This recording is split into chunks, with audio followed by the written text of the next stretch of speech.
Okay, so hello everyone. First of all, please let me apologize for the delay in starting this session on Astro Landscapes. This is the first time we are trying it out, and then we had some initial hiccups. But I hope these hiccups won't continue in throughout the session. So, in this session on Astro Landscapes, the thoughts and techniques that we need to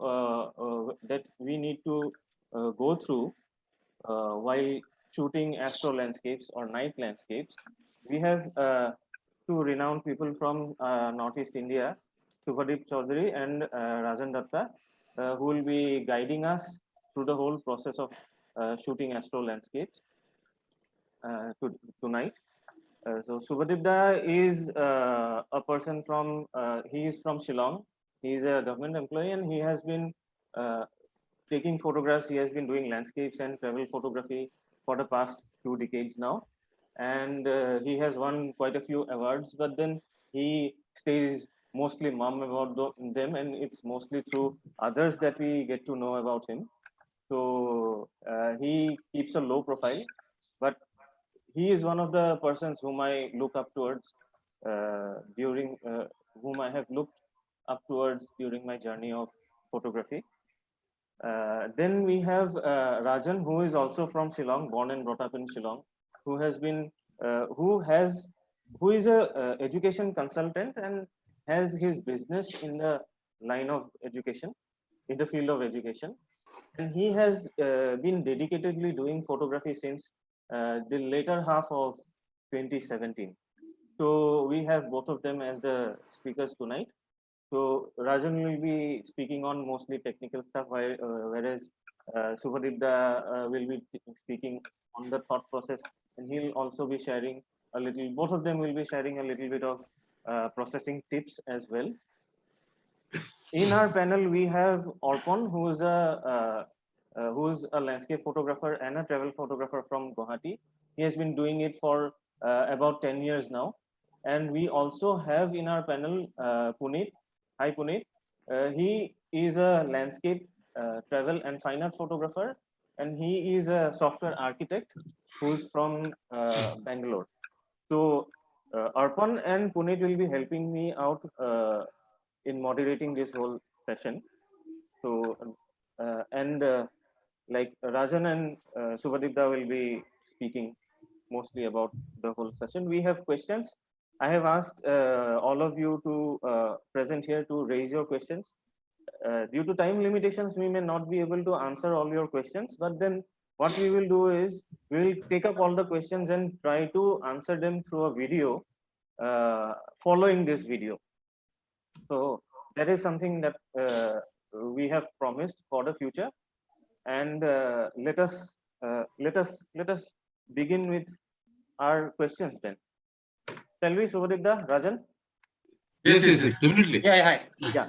So, Subhadipda, let's go to you first. Yes. You have been shooting landscapes for over 2 decades now. So trying to shoot. Yeah, we all have been trying. We all try. Yeah. So, what interests you? What interested you towards nightscapes or astrophotography? See, basically, I'm not a astrophotography person. It has so come that I got a few opportunities to use the mysteries of the night to add to my landscape photography. Okay.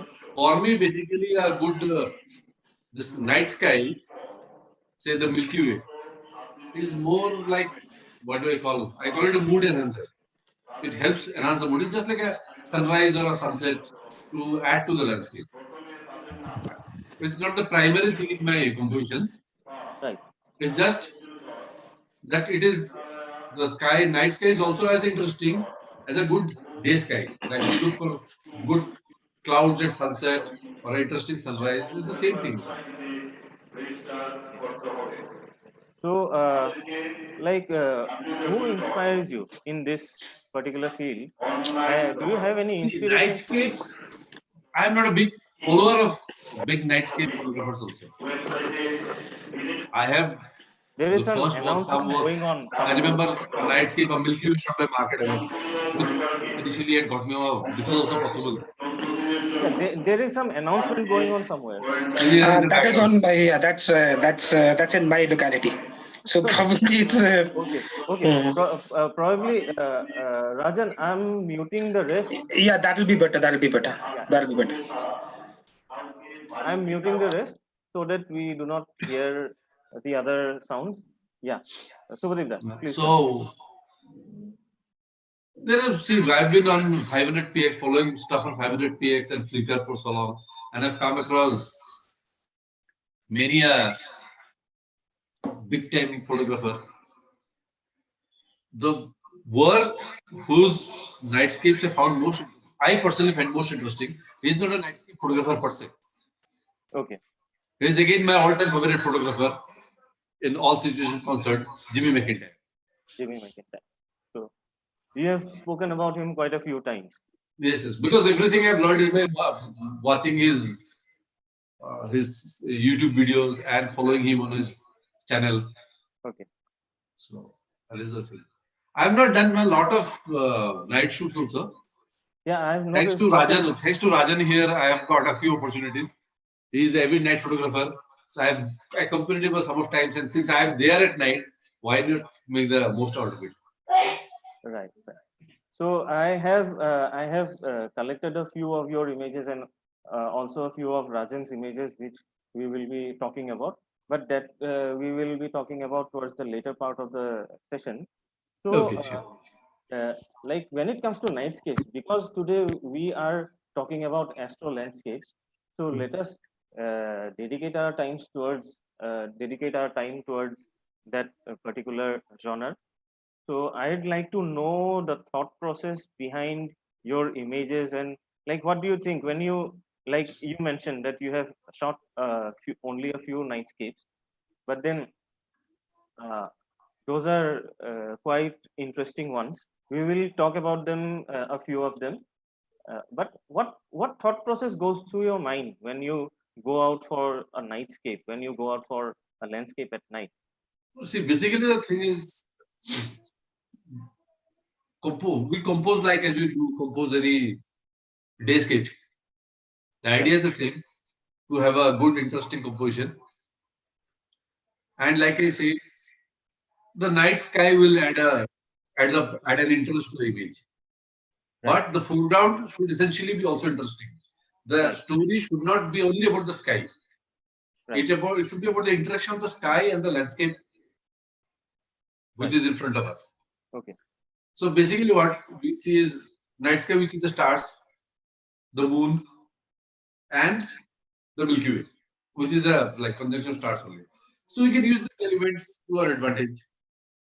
right, right, So and when we think of stars, so instead of static stars, we usually tend to go for the trails, with the translation of time, movement of stars over a period of time. okay. So So, that is the basic idea. yeah. And how tough do you think it is from normal daytime landscapes? Oh, it is very, very tough. Yeah. Extremely tough. Number one, see, I personally lack proper equipment for night photography. Okay. The But then lens, whatever you the lens have, I use, it whatever does you not, have, it's you've not a done. very wide aperture lens. It Yeah. doesn't capture too much light. Okay. So my focus towards nightscapes is not like I'm not very much into nightscapes, but if there is an opportunity, why not use it? Right. So that is the thing. My nightscapes are technically not very good, but there is Okay. passion behind it. Yeah. Yeah. That shows from the images that we have seen from you. So we'll head towards Rajan. Okay. Hi, Rajan. Hi, I hi. hope the announcement is gone.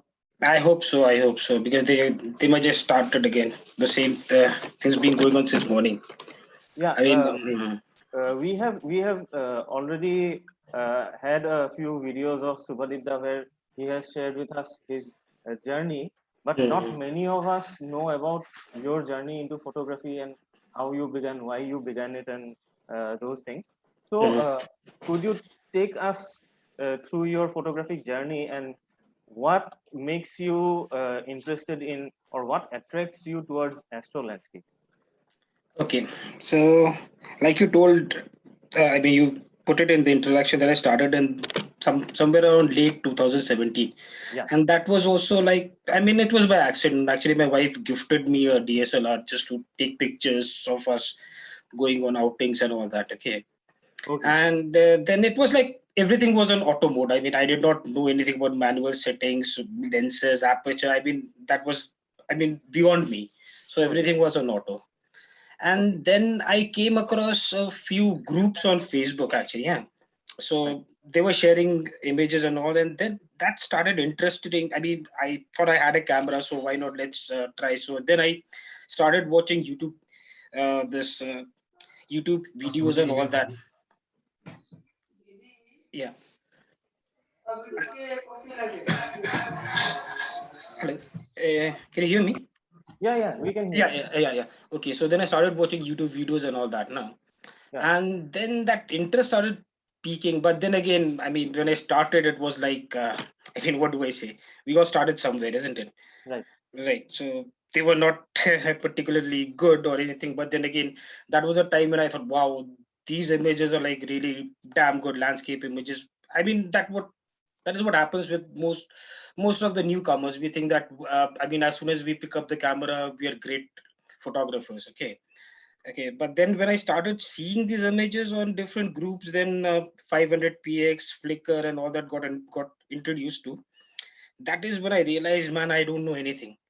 I basically don't know anything, right? So after that, I mean, I did not give up. I just said I'll try. So I'd go to Umiam. Umiam is quite nearby. So Umiam was the place that actually taught me a lot about landscape photography. I mean the dam, the water and everything out there. I mean that pier out there. Right. So I used to go there almost every week, once a week, go there and practice. I mean, all by myself. Right. So after that, I mean, I got in touch with a few friends like Devraj Burma. So it was with him that I actually went out for a proper landscape photography for the first time after getting the camera. Maybe that was somewhere around April of 2018, maybe April or May or something like that. So we had gone out early in the morning to Maule now. Right. And that's where I started off. Like, I mean, then slowly I got in touch with Shubhadip. I got in touch with a few other people. I mean, they helped me out with, helped out with critiquing my work and telling me, do this, do that. And then I mean, it came to me quite slowly actually, but then I picked it up slowly. So I mean, I don't claim that I'm very good or something like that. I mean, I'm still not even 1% of what a photographer should be, but the interest is still there. Okay, so after that, I mean, I'm sorry, the question data one was for Astro Landscapes, right? yeah, yeah. Okay, so even So that happened as how an did you accident. get into astro Yeah, so landscape? that happened as an accident again. It was in September or October 2018. We had gone to Weissaodong. Okay, Okay, and that was the first time that we had gone to Weissaodong. That was with Dr. Devraj Debarma, Henry Nongrum, uh, another friend of mine, Mr. Hiru Kharkonkor, and myself. We had gone down, okay, along okay, with one Majao. And Weissaodong, the way to Weissaodong is nothing like what it is right now. I mean, what most of the people have gone through. I mean, that was a scary trek. I mean, yeah, you could literally feel your heart in your hands when you did that trek. So while coming back, Debraj and Henry, we came through the jungle late at night. So it was almost quite dark. So we somehow found our way through the jungles and we came up. And then they started putting on the tripod. I thought to myself, what are they doing at night? There's no picture at night to see what are they doing. Okay. And then they said, we're taking the Milky Way. I said, wow, what is that? But then I just stood there, and then there was this. All of us have seen that dilapidated structure while going to West Hanoi. I mean, there's no roof. yeah, Should I yeah. share the screen? Should I share the screen? Yeah, you could. You could. Okay, okay, I'll do that. That'll be much better actually. Yeah. So this is on my Lightroom. Let me just share the screen there. Hmm. Okay, so this is the one I guess, and this is my first Astro shot Okay. also. Okay, I mean this is a masterpiece again, as you can see. Okay, but then again, yeah, this was basically the thing, and I saw them taking pictures, so I thought let me also just give it a try once. Okay, so I had no idea what to do with the settings. I mean, this was taken at ISO 1600 f5 on a 10 crop sensor camera lens thing. That was a 1200D is what I was using then.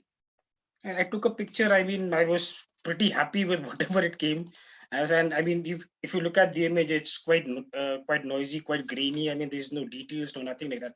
But then again, this is something that fascinated me. I mean, I could see stars. I could see a cloud kind of a structure comprising of stars over this thing. So that is something that piqued my interest in astrophotography. Then, I mean, it was this particular shot. Right. I mean, it's your first shot, so it's always something like Yeah, I it is mean close to your heart. Whether yeah, it is good or bad does not matter. yeah, But it then does not matter. that is Okay, where and you began. yeah, yeah, You can absolutely. at least say, "Ki I began here. This is where I began." Most Mhm. of us, we cannot.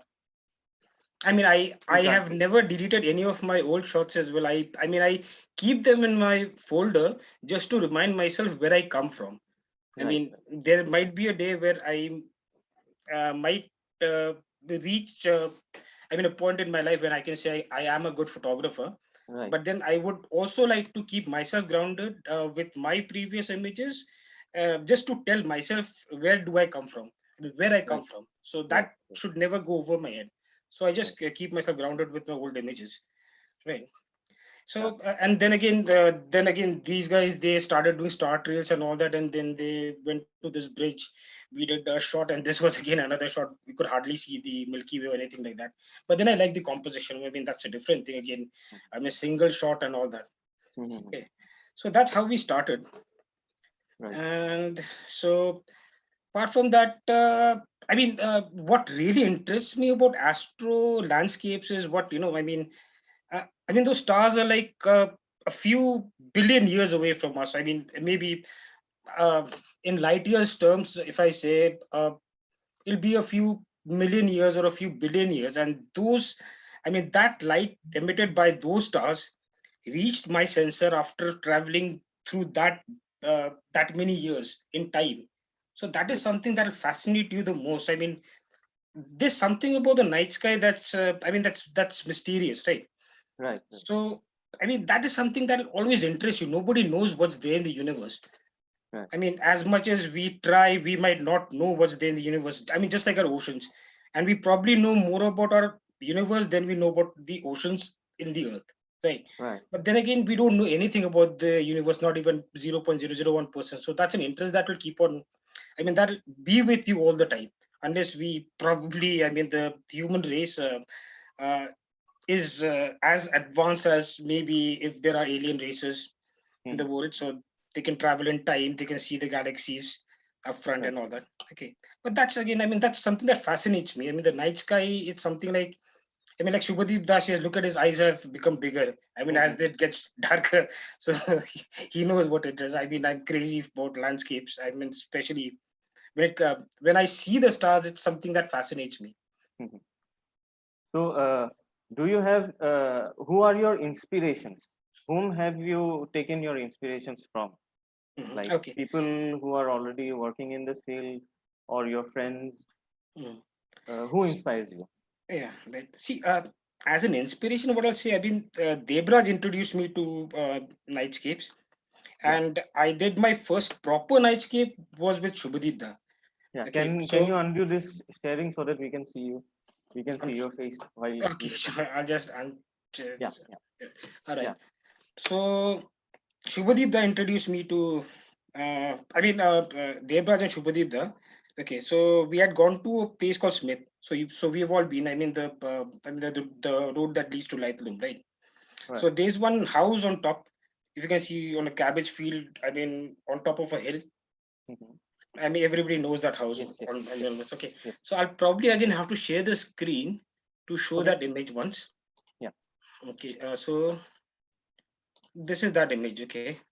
So this is my first start reel image. I think it's okay, nothing. I mean, for a starter. So I did not know what. I mean, Subhadip Da had just planted his tripod somewhere. We had actually gone to take Milky Way shots. Okay, but we were not able to locate where the Milky Way was. I mean, we were pointing towards all directions, but not getting anything.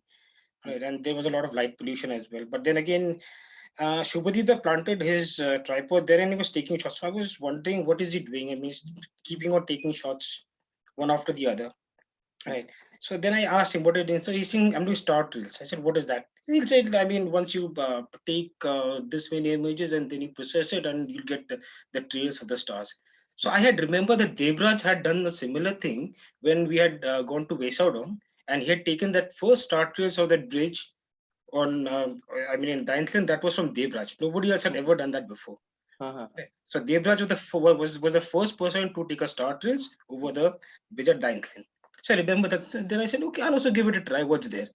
So we kept on shooting, and uh, I mean, I think I took about 70, 60, 70 shots because we did not stay there for long. We just said let's go back. It's too late at night, so we need to go back home as well.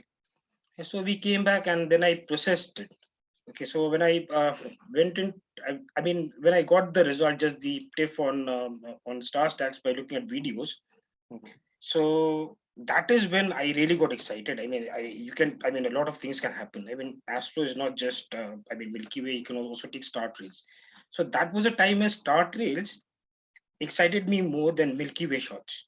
Okay. I mean, as funny as it seems. So star trails was more exciting to me because I thought, I mean, it's much easier to do. You have to just keep a camera in a position for an hour. You can sit down, have a chat with the friends while you're at the location taking pictures. So that excited me more. So after that, I believe I've taken more star trail images after that than Milky Way shots. And then again, I mean, going back to Milky was a different story that happened in Maukarwad. Maybe we can come back later to that. Yeah, sure. So let's have a word with Shubhadip regarding that same that same night here. I mean, he can tell you much better. Okay. So, Subhadip, could you please add to the story? You have to unmute me. Yeah, I did. Yeah. So what does Raajan exactly want me to do? Raajan, please. You remember that night with Calvin? We had gone down with Calvin. You remember him drinking and driving. So we all remember that. So that was an adventure in itself. Please so you don't will. do that. I will. I can share my image of that night also. Please do. We would love to see that. We would love to see that. Yeah. So I'll share my screen, but then you will not see me. You can hear my audio. It's probably. okay. It's okay. Totally fine.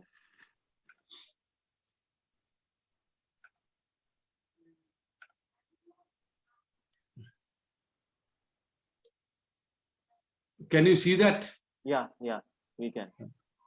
Yeah, so I remember. Thanks for all the fish. Yes. Yeah. I don't know how to. I'm very thin with this. Yeah. Can you? Yes, we can. This is the scene I had taken. So basically, Raajan was very excited of going for a night shoot. He scouted the location, found it out. We saw this house on the hill, got up there, and I was not very scouting for a composition. I found this, looked sort of interesting, and you can see the twinkles in the stars. Yeah, I was about to ask you about this. Yeah. So those are like added on because everybody does star trails. Right. So I thought, okay, let me add some sparkles. This is done in post. I added some sparkles in post, just to give a slight difference from normal to star the normal star trail images. That was the idea basically. Okay. Nice. So, while before we go ahead with our session, I would like to unmute our panelists and ask them if they would like to ask some questions to Raajan or Subhadip. Puneet. Sure. So I think there are a few questions which have popped in on the screen as well, on YouTube as well. So I think I'll just take them. So I think a basic question for both of you guys were, I think Rajan, you've already answered it, but can we do Astro, Perry Monty asks, can we do Astro with a kit lens, 1855? Can you please help them? Absolutely, Definitely. you can. Absolutely. Yes. Absolutely. You Definitely. could, absolutely. Yeah. Any lens is good for Astro. I mean, it depends on how wide or how long your lens is. So the longer you go, the shorter your shutter speeds will be. And for that, we can compensate that with trackers. I mean, we can come to that later. But we Yeah. can start off Astro with basically any lens, Right. any camera as well. Yeah. I mean, Right. any DSLR which allows you to, I mean, a DSLR or a compact camera, but that needs to have the manual thing. I mean, you should be able to use it manually. Right. And I think the obvious question that another question that people keep asking is, how do you uh, deal with noise during in the night photos? So do you want to get up now or probably sometime later? We can take up the, I mean, take that up later as well because that's I mean stacking and all that. So maybe Yes. we can answer that later. Sure. I think, and then one more question was, how do you, yeah, I think that comes for scouting. So Trix CZ was asking, how do you actually, when you do scouting, how do you actually measure the light pollution? Or do you guys actually follow some app or check any met sites, or how do you go about it? Okay, so for light pollution, there's a site called lightpollution.org. Okay, so that is a site which is based on the Google Map API. Okay, you can check for the light pollution in the particular area that I mean, you're going to take pictures in. Okay, so the red is where you have the maximum number of, I mean, the maximum amount of light pollution, and as you go into the greener and the darker areas, you can actually see where the light pollution would be least in. So this also comes. I mean, if you take it from a light green, a darker green to a light green to say I mean a gray area, that is good enough to have a good view of the night sky. So like a Cherrapunji would be somewhere around a very light green or towards the gray side. Okay, so if you check on this website called lightpollution.org, I can even link it later on in the description. I can send it to Himadri. You can Sure. just link it in the description. I think you can tell us about that bottle scale as well. Now that we are on the topic, probably it'll help people Yeah, understand. bottle scale, right. Yeah. Okay, so I need to again share the screen once more. Yeah, I was about to ask you about Yeah. the bottle scale. Okay, let me just find the folder. I'll probably have it here somewhere.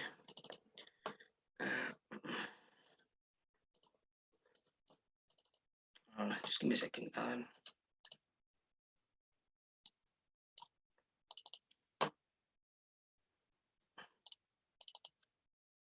The bottle scale image was here. Okay. So this is an image which was already there. I think I shared it on my Facebook as well, but definitely here. Now, how do I?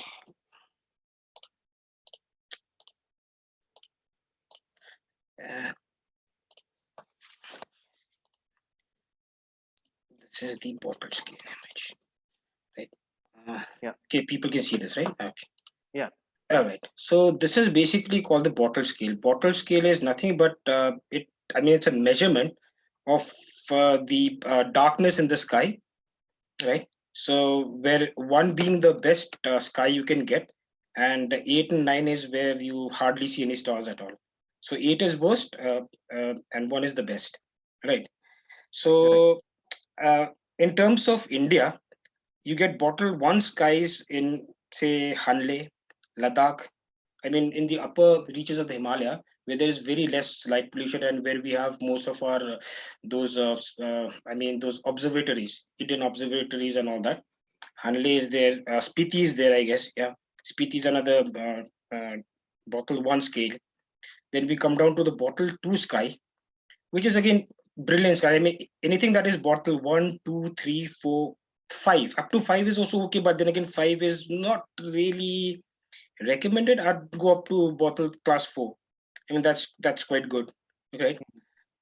So when you say, I mean, I have mostly shot in bottle three and two when it comes to most of my landscapes, which I've done in Cherrapunji or maybe in Peninsula and Maukerwat and all those places. At least in Meghalaya, this is what I can tell you about Meghalaya. And in Shillong, we generally have a bottle. I mean, they say it's a bottle four sky. Okay, but I don't think it's a bottle 4 sky. Maybe it's not updated that. I mean, the map is not updated. It is most probably bottle 5 or a bottle 6 sky because we hardly get to see that amount of stars. I mean, as this chart is showing us, isn't it? Right. But I think in your latest images, when the power cuts are there, it Yeah. becomes So, it I becomes mean, it about becomes a bottle the 3 or a 4. It becomes a bottle yeah. 3 4 almost. I mean, for the past 1 month when there was power cuts, I mean, it almost felt like a bottle 2 or a 3. I mean, it was that clear because there was no pollution at all. So the skies were clear. I mean, there was no air pollution. So that also matters a lot. And the air pollution also adds up to the bottle of an image. So say if Hanle is bottle 1, but if there's a lot of air pollution out there, there's no light pollution, but a lot of air pollution, then you'll probably have a bottle 4 sky out there because that adds to it. I mean, the haze and all that, that also adds to the darkness of an image and how many stars you can see. Right. Right. So I'd like to add to this, like since the lockdown has begun, I also have tried to shoot a few images from Guwahati, a few images of the this thing.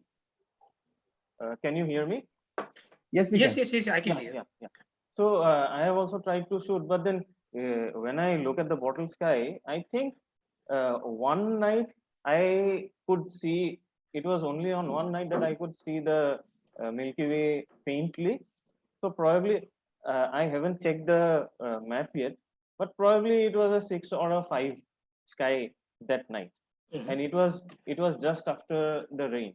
Okay. So probably the rain helps in the dust to settle down, and then Absolutely, absolutely. That I mean, that's a big help. That's a very big help. yeah. But most of the other time, Mhm. even if we see some of the bright stars, and I have tried to capture those images, I come back with very faint stars and few stars. So probably that is, even if it is not a bottle 7 scale, it's the haze that is making it, because the Absolutely. pollution has gone down, the light pollution and overall atmospheric pollution, dust pollution has gone down. Mhm. But then what happens is it's the haze because of the season that is like monsoon is approaching quite fast, Mhm. and with monsoon haze will come along with it. Absolutely, absolutely. So how do you take care of that when there is a hazy sky and you would like to shoot it in such a way that the stars comes out of it? So how do you take care of that? See, hazy skies, you can't really do everything. I mean, in camera, that will be there. Okay, Yeah. you can try using a polarizer, but then again, you'll also lose at least 1 or 2 stops of light. So then Mhm. again, you have to increase your ISO. Then that leads to noise. But Noise. you can always overcome that with stacking. But then the dehaze slider, okay, if you use it, not liberally, if you can use it properly and Mhm. use it I mean, that actually takes care of the night skies as well, the DA slider at Lightroom or ACR if people are using Photoshop. So Right. that also really helps out. I mean, you can then bring out the stars and the details, but then if you have to be very careful of how much you use that, because you might even, if you take it too far to the right, you might even lose all the details and it looks very HDR-ish. It doesn't look like a night sky then. Arpan, would you like to add or add some questions to this? I think we can carry on with the questions on the chat. Then maybe Okay, okay, once we are done, we can proceed with our questions. Maybe all the questions are cleared by then. okay, So let's okay. not waste time on that. Yeah. Yeah, Subhadip, would you like to add to this? No, see, all these technical matters I'm not very proficient in. This classic classification of skies, bottle and all. I have seen great clear skies in Spiti. That my first Milky Way. First time I could see a very clear Milky Way. So that Right. must be a bottle 2 or something. It's a bottle one Okay. in Spiti, I guess. So now I know. Spiti is in bottle 1. Yeah, now I know it is in bottle 1. When I saw my Milky Way, I was too fascinated and I have no technical clues basically. Right. I Right. I just shoot the night skies just for the heck of it. No Mhm. no stacking, no all these things, tracker Oh, or anything. that's a different kind of Just fun, isn't it? just That's something fun. to add to normal Yes. landscapes I love to shoot. Right. So, uh, yeah, Puneet, would you like to add or ask any questions related to Bottle Sky? No, I think we can go ahead for now. Yeah. Okay, okay, okay. So, Subhadip, I'll come Yes. back to you. Okay. And my question is the technicalities. Now you go, you scout for a location, and then how do you like? How do you manage to get such beautiful colors, and how do you? I know these things, but for the benefit of the audience and the viewers out here, I'd like to ask you again, like how do See, you get such my beautiful colors? approach And is very different. I treat it like art. My Right. my Most what of us do. photography, Most of especially us do. more of nightscapes, what you see is more creation than reality. Right. Right. So I go to a location, then I visualize something. Okay, if this is like this, how do I make this happen? Okay. And then at that location, I try to shoot different frames which will gel together to give me my complete idea, which will result in the final image.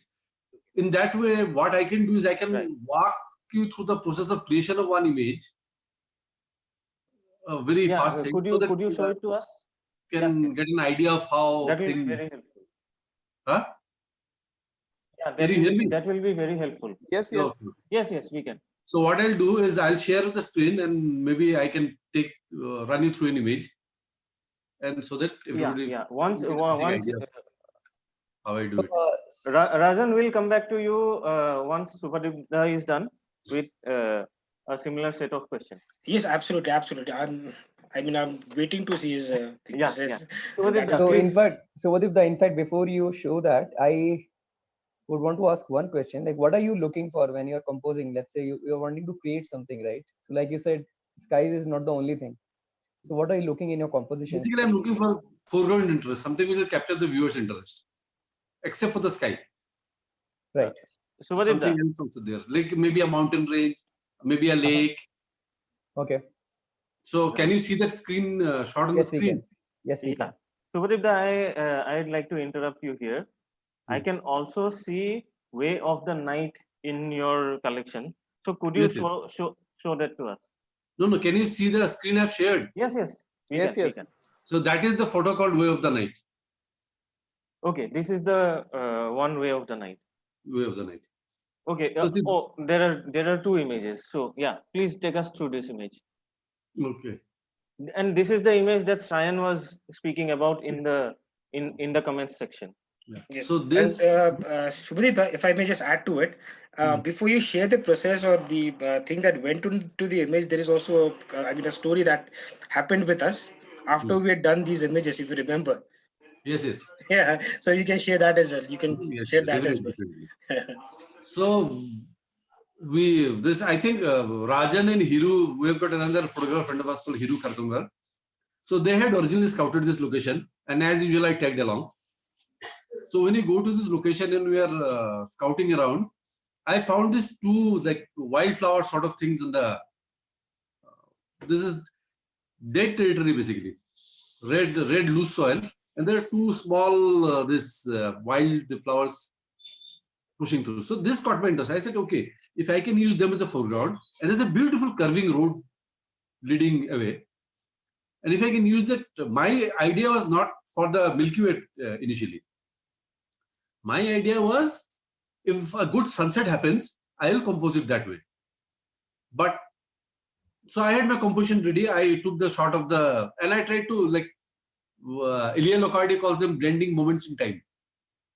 So you take different shots from different intervals and then time to put them together to give a sense of a longer duration. So what I did is I took that foreground with the plants with soft sunlight happening, and then actually the sun set towards the right. All the cloud activity was happening towards the right of the frame, and that side was pretty uninteresting for a composition. I knew the sun would be setting to my right because photobase told me the sun will set to the right, but I thought some cloud activity might happen to where my camera was pointed. But this did not take place. So then I thought, okay, if I can use the leading road and the trails and have the Milky Way placed there. Now the Milky Way location is exactly not there. The Milky Way, when I saw with my photographs, the Milky Way was more towards the left. So I thought, okay, I'll take a photo of the Milky Way and then I will align it so that it makes the composition perfect.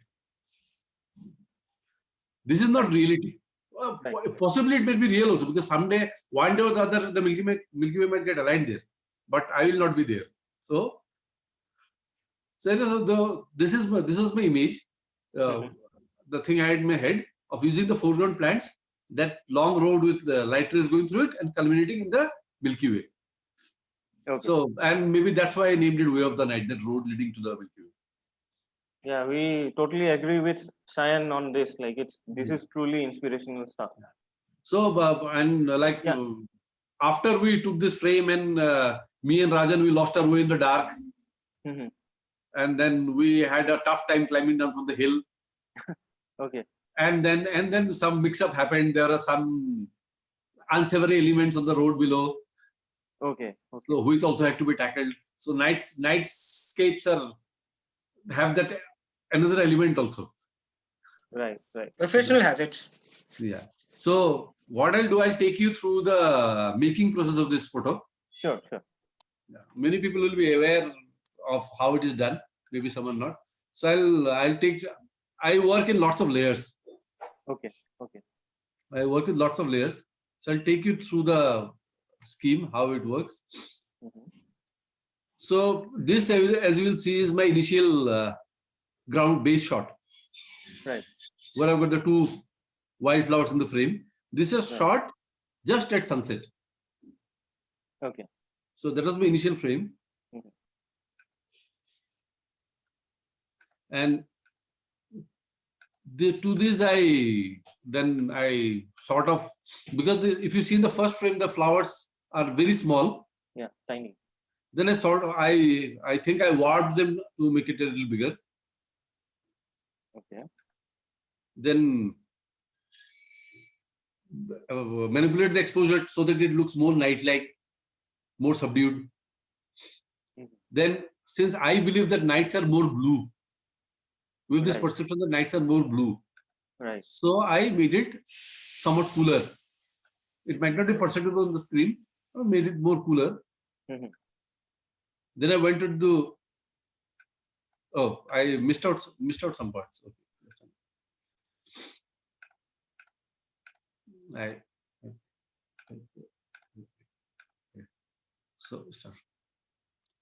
So these are my base frames. This is my base frame with the foreground of the flowers. Then I use some cleanup tools to remove the electrical wires and all passing through the frame. Right.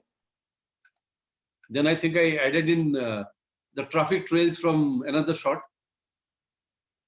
from the same camera location. Right. Then I had taken a Milky Way shot later on in the night. So which I had put on there. And then I had manipulated the foreground in Photoshop to make it a little more prominent. Brought down the exposure to make it more aligned with the sky. I brought down the exposure to the foreground to look it more aligned with the sky, since it's a night shoot. And since nights are it's my personal thing. I like my nights to be bluer and cooler. Yeah, I totally agree with you on this. Yeah, so I added some coolness to it. Then went on to adjust the colors in Photoshop using color adjustment tools. Then since there are some reds in the image, I tried to boost them a bit. Then I added more emphasis to the foreground flowers and the traffic trails. Then I pulled the shadows down. And we prefer our shots to be a bit contrasty. So I added a little bit of mid-tone contrast. Then I manipulated layers using selective tools to put things together properly. Some dodge and burn so that things fall properly in place. Then I had to clone out. I cloned in some parts so that it looks more natural. Then I think I added in some colors using a photo filter. Then I also took help of Nick. Nick has some very good tools, which helps boost contrast and all very nicely. Right. So help me get that, make the Milky Way pop. I used it selectively, so it helped the Milky Way pop. Right. Then I used a high pass filter to get sharpness in the areas which I want to affect. Then I felt maybe some sort of autumn glow will also do good with this image. So selective autumn glow I added. Right. Then a slight vignette to pull down the eye towards the Milky Way. Center Milky Way. Then again manipulated some brightness contrast, burned and dodged some parts of the image to make either lower the prominence or increase the prominence in the image. Then did a a selective curve tweak to more tighten the image. Then I did some color correction for the light trails. After doing all this, the light trails were appearing more blue after. So I did some color correction to make them more warm, the light trails. Played with their hue saturation. Then I added some glow to the traffic trails to give some atmospheric glow to them. And from there, from where I started to this, I got my final image. Yeah. So, So, all of these are shot on location, at the same location. Yeah, totally understand that. So, like unless the image exists, the art does not come out. So that is one of the primary things that we need to look at. That is what I feel. A lot of people will call it unreal, but then you are calling this an art. So in art, there is no No definition of limits. real or unreal or something like that. And No, then, I do not call this representative photography. right, right. As it is, if you think Milky Way also, you cannot see properly at night. It's just these Correct. modern day cameras with their high light capturing capacity, Right, right. that makes us possible to see the Milky Way in this way also. Even in bottle one skies, you Yes. will see the Milky Way, the way you see the Milky Way, the cameras see it better. Yes, way Absolutely. better, way better. The Yeah, details way that come better. out are way better than the camera. So nothing is. See, Yeah, my nothing is idea is real. that people say you do not represent reality as such. Right. My thing is, as soon as I change my lens on my camera, I bring a wide. I've changed reality. Exactly, exactly. That When I that put a telephoto, I've changed reality. So that is what perception. that is what me and Cheyenne also talks about. Like the moment you put on a zoom lens, like a Yeah. 70-200 mm lens, you have already changed the reality. Then Yes, the we moment have you brought me closer to Mount Everest, yeah. So which is not actually. I'm standing miles away from it. right, right, right. So I totally agree with you on this. And then I forgot the in due course of time, if I remember that question again, then I'll come back to you. So let us head towards Rajan. And Rajan, give us so Subhadip, as he mentioned, like he is not much of a technical guy, and he does not go into the too much of technical details while he is shooting. So he does basic stuff, and he likes to do it in his own way. So when coming to the techniques, like through this video, I would like you to tell people like what is the process that you go through, like uh, selecting the settings. We know that, I know that, or Puneet knows that, Arpan knows that, but for the benefit of the viewers, some of them who have come here, so I'd like you to quickly take us through a few pointers which you have to keep in mind while shooting Astro Landscapes. Also, I would like to add one point. There are few people who texted me over Instagram. They would like to know how to use mobile phones. I know they have their own limitations, like all other cameras have. So they would like to have some idea about it. So if you could just like roughly go through how the approach. Right, right, right. Okay, so coming to Himadri's questions first. See, I guess these are questions that are coming from people who are just starting out, right? I Right, mean, people with maybe, crop sensor with a kit lens, and they are the ones who are looking to, expand their, their learning curve, right? So these are people mostly with an 1855 I guess some may have the 10 to 20 lenses on their cameras, right? So they're looking for a setting. So settings wise, I mean, there are actually 4 or 5 types of Milky Way shots that you can take. Okay, one is a single exposure, one is stacking, one is blending the foreground and the sky. People also take panos for the noise correction and all that. But then again, we start off with the basics first. So a basic setting with what I feel, okay, the lowest aperture that your lens can go to, right? So if it's a 2.8, go to 2.8. A 3.5, 3.5 is fine. Start off with an ISO of say about 3200, right? And then there it comes to the exposure time. Okay, so people calculate that with something called as a 500 rule, and a lot of people also do a 300 rule. Okay, so the 500 rule is not really accurate. I mean, because the digital cameras have a different. I mean that 500 rule was basically made for the film cameras, right? But digital cameras have a different. I mean, their sensors pick up. Picks up a lot more of the stars, and I mean, there's a technical thing which even I don't understand. But I've seen that the 500 rule does not work, right? So I stick to the 300 rule, right? So, say on a widest angle, they have to also calculate the crop factor of the lenses. So if it's an 18 on a crop sensor, so if we calculate on a Nikon, I think it's a 1.5, Canon it's a 1.6. So it comes to somewhere around 25, 26 So they need to divide 300 by the focal length, which is also, along with the crop factor of the lens.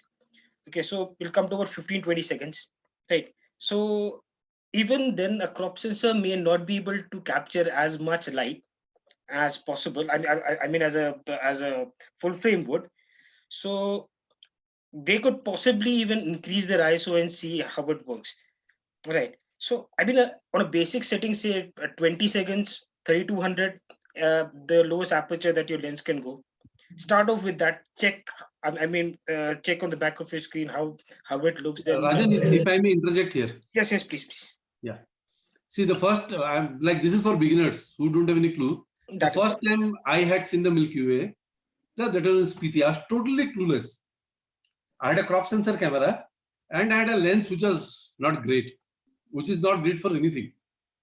But still, I had no clue how long should my exposure be. All I knew that my ISO should be higher. So I took a few shots. I remember one on 1600, one on 3200, few on 1600, few on 3200, few on 6400. That was as far my camera could go, till 6400. So I took many shots with that. I had no clue of the time, and the exposure, normal exposure time is maximum is 30 seconds on a Yeah, camera on camera. Yes, if you yes. don't go for bulb. So I had taken 30-second exposures. I had no clue what the technicalities were. But when I came back, I had seen that the 3200 camera shots came out reasonably with balance between good details captured and noise. But the slight trailing in the Milky Way, because 30 seconds are a little bit long. So the light trailing in the stars. I was okay with it. I'm still happy with that photograph. So basically, it's all about experimentation. You go to the field and try it out. Absolutely. And slowly then you'll figure it out how to go about it. Yes, yes. And this is also the case with me. When I started off, I really had not many people to ask. So YouTube was my go-to place to see. I think I've watched hours and hours of videos trying to figure out things myself. And when I went to the field, but then again, even field visits were also rare. So it was only maybe once a month or twice a month. So I didn't have much time. But then again, whenever I had the opportunity, I tried to make use of it, of what I saw, and tried to use it in the field. So coming back to the question, these are beginners who are asking. Those are interested want to probably go. So I would say any lens, any camera, experiment with all the settings. But then again, that basic thing, no, just that basic ISO, exposure, and the aperture. You just try to keep it at the best possible of for what a camera can afford. First of all, they'll try with those those single exposures. They'll get noisy pictures. They might not like it, or they might even think that those are very good images and all that, right? But then again, as in, I mean, everything depends on how much they want to get into nightscapes, and how much time do they want to give? Because practice is very important. I mean, the more you practice, the better you get at it. So Rajan bhai, on this note, I had a question actually, probably for the benefit of all.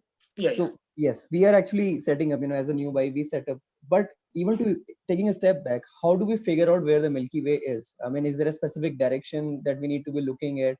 Because, and then what I see, like Subhadip said, with our eye, is very different from what the camera captures. So I mean, when you're looking at probably, when I was in Ladakh or Spiti, you see a cluster of stars which is quite dense and brighter than the rest of the sky, definitely. Hmm. But then how does a new guy or a beginner really pick out that, okay, this is the Milky Way, or how do we figure it out? Okay. See, these are times when everybody has a smartphone. Okay, so make Yeah. use of it.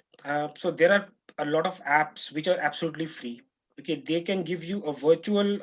I mean the virtual. What do the I mean, the virtual view of the sky. Augmented, Right. perhaps augmented Augmented reality. reality. Yeah. Yeah. Yeah. So use that. I mean, there are a lot of apps like Sky View.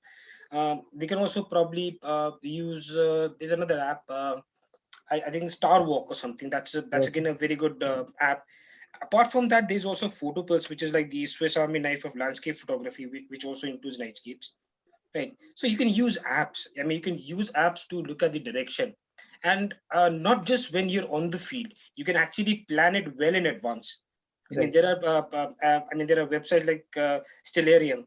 You can plan Oh, your Milky Way shots at that particular date, at that time. It shows you where will it rise. I mean, what will be the direction of its rise? Where will it set? Okay, I mean, you can actually plan it at the location which you will be probably visiting 2 or 3 months down the line. You can plan it well. I mean, much well in advance. Thing.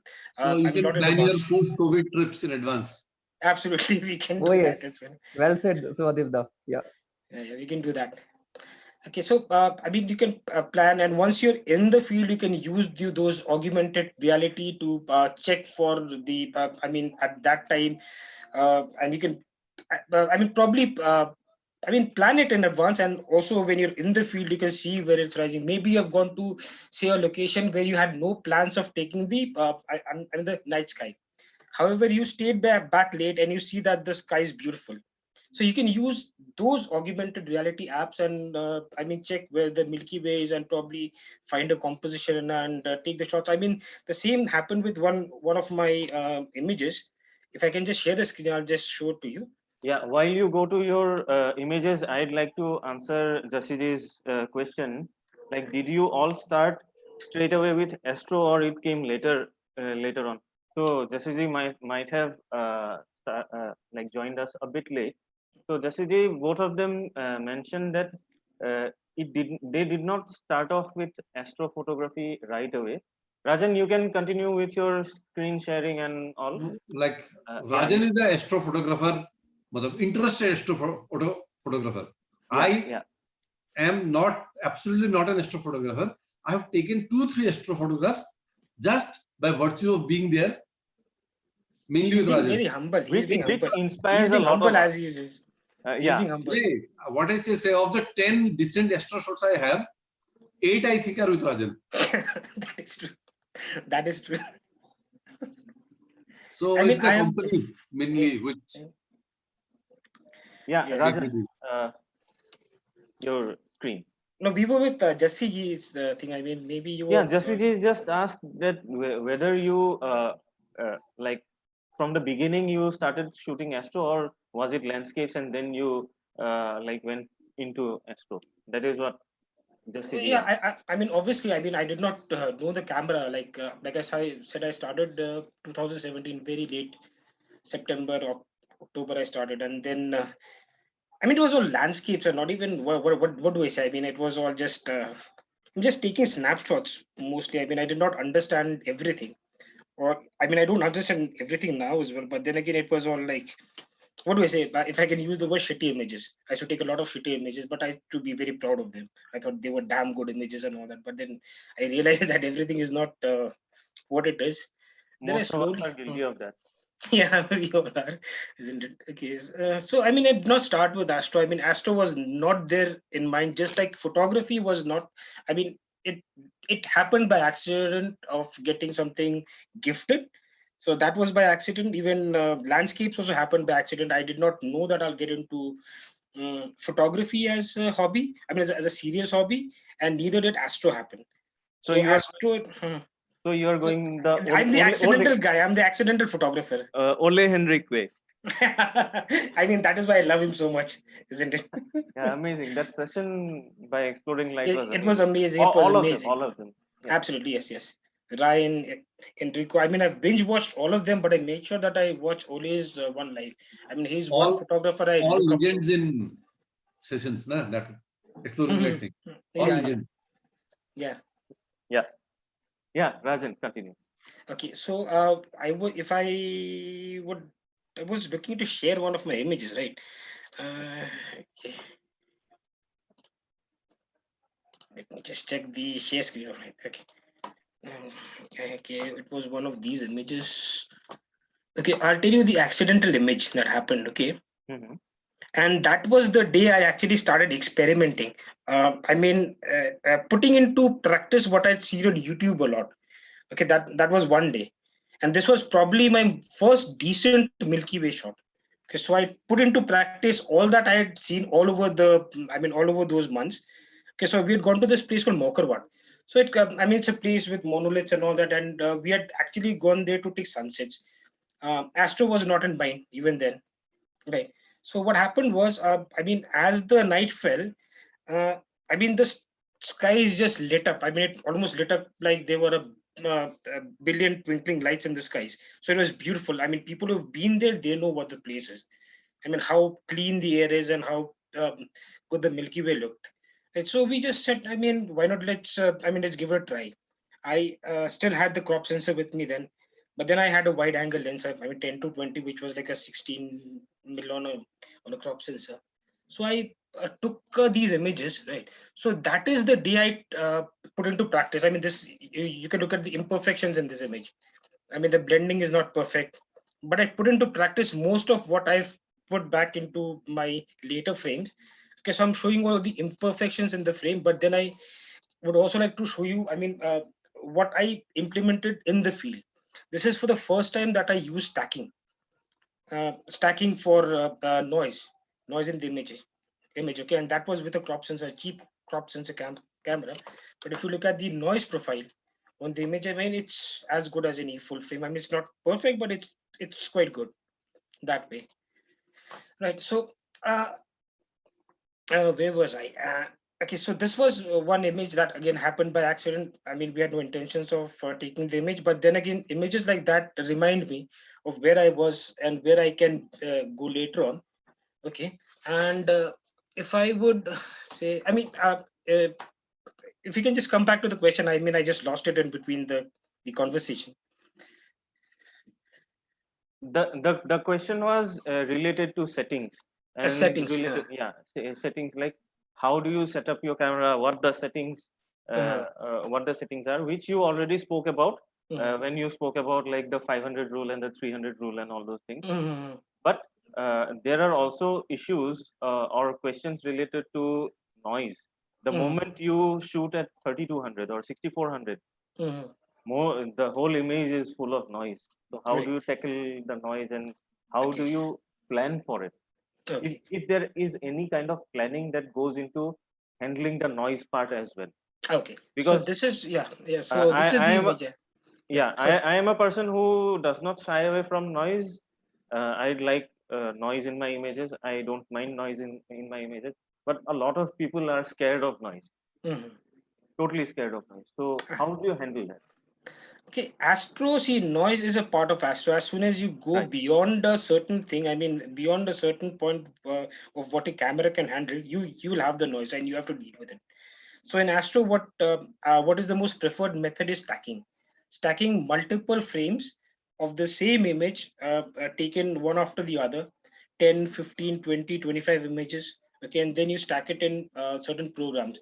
So like Photoshop does a brilliant way of stacking and reducing the noise. I don't use Photoshop much, and there are some programs. Free stacking programs. One is called a Sequitur.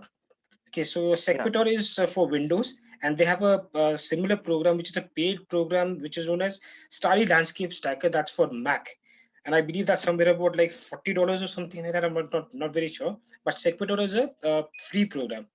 It's absolutely very easy to use. I mean, one tutorial on YouTube you can check and then do that. But if it's noise that troubles people, go for stacking. Uh, apart from getting your noise corrected or reduced, you can also get in a lot of details on the image. I mean, you can really work on the details later on. And I mean, after you do the stacking and in post again, you can work. I mean, you get a lot of details in the stars, in the core of the Milky Way, even in the foreground as well. Right. Right.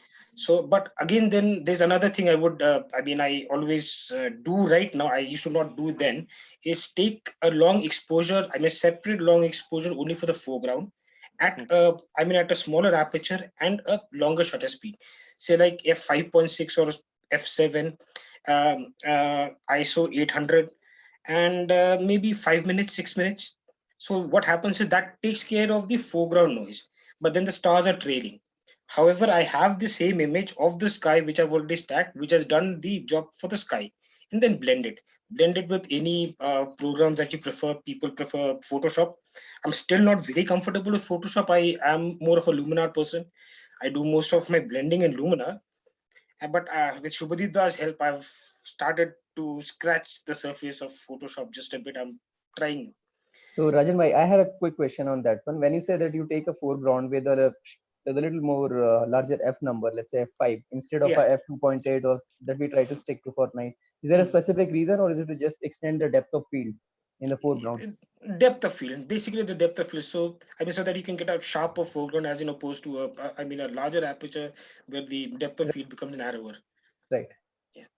So I think that's a good tip. Yeah. Yeah.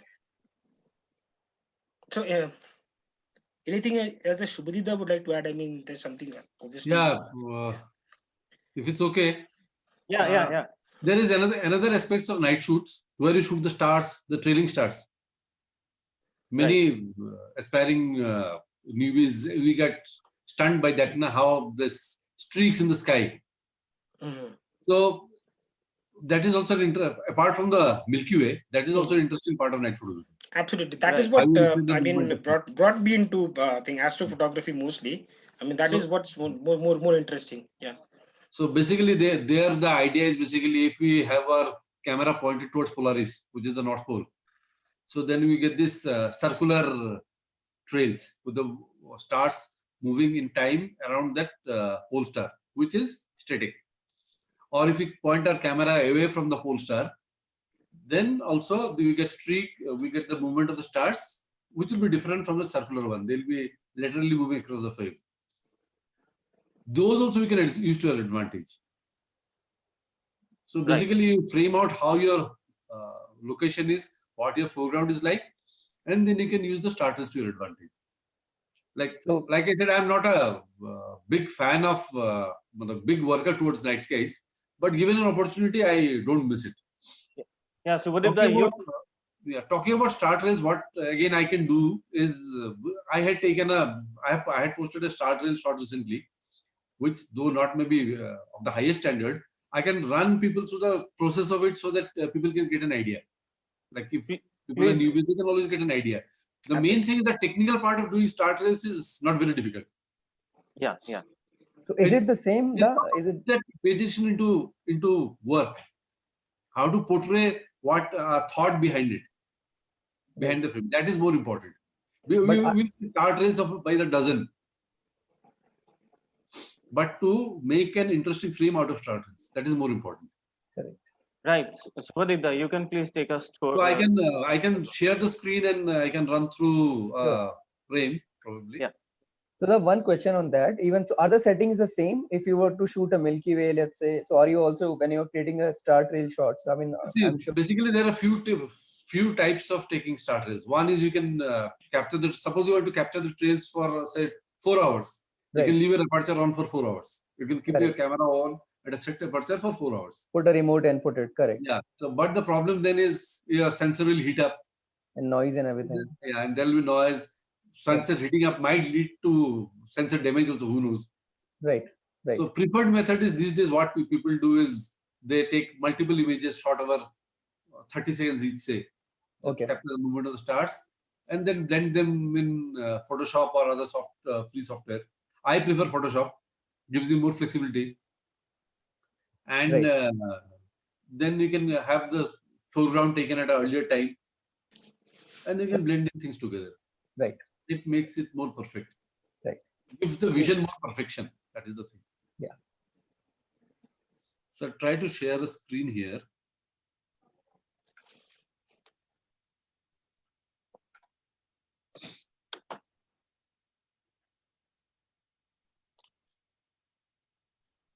So what had happened, I'll run you through my idea here. See, as usual, I had gone out with Raajan. And Raajan had big plans for the night shoot. I had not gone for the night shoot. I had gone to there's a place called Lucien in Meghalaya where there's a lake which dries up and then you get beautiful textures in the cracks of the mud. And the setting is very beautiful. So I had wanted to take a shot at getting this. I cannot, this is my death valley. I tried to get a crack at the cracks. So we end up there. I had got my shot, the shot I wanted at sunset, and I had packed up my camera, I was pleased with it. But Raajan, he had planned for the night shoot. He had not done for the evening, for the sunset or something.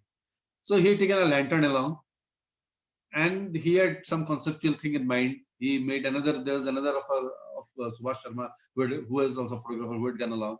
He had made Subhash pose with the lantern and all, with the stars in the background. So while they were setting up things, they left the lantern on the ground. And the lantern was lighting up the cracks quite nicely. So I took a shot of the lantern.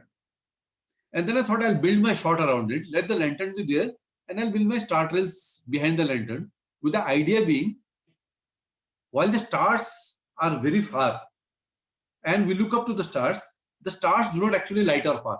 It's the humble lantern which lights our path. So that was the story I wanted to say. So Very initially nice. I got my, so this was my base shot. I had taken a shot for the foreground where I took multiple shots because to get the foreground detail, and also the lantern is pretty bright, which I took in at a lower ICO. So I had taken 2-3 shots, which I later blended together to get the result I was looking for, which I'll run through shortly. So this was the shot where I had got the lantern, and to this I blended in another frame, which is a lower thing, so I get more details in the lantern. And then I had taken a shot with a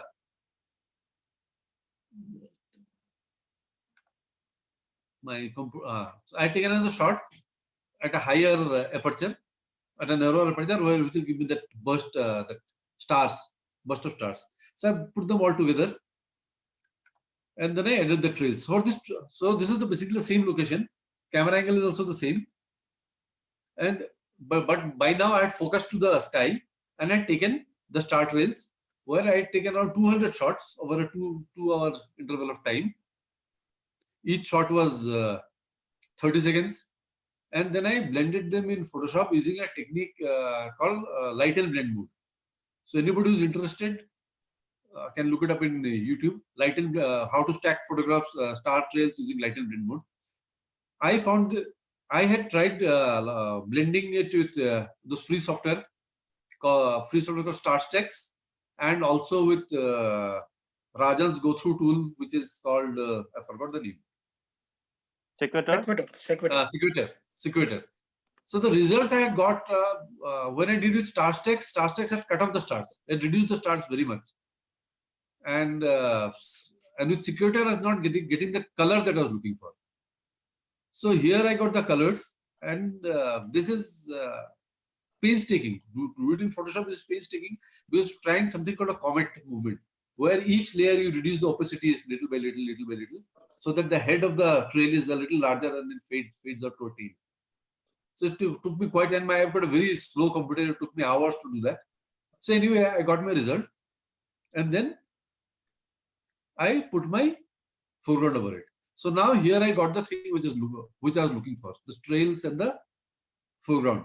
both shot at different focal points. I had focused differently for the lantern, for the focus, I had focused on the lantern, and for the sky shots, I had moved my camera slightly upward, and I had focused on the stars. And then on, I went on developing the frame to the objective which I was looking for. So it took me, and I work on lots of layers, so it's pretty boring. And then I had got this. The final result was this. So basically, I had gone from here to here. Or maybe if you're talking about the trails, after adding on the trails, so this was my initial shot, and I finished it there. So star trails was an interesting way of playing with the night landscape. And there is another shot which I can, maybe I'll not go through in detail. I can just show again what the advantage of nightscapes gives an interesting angle to the.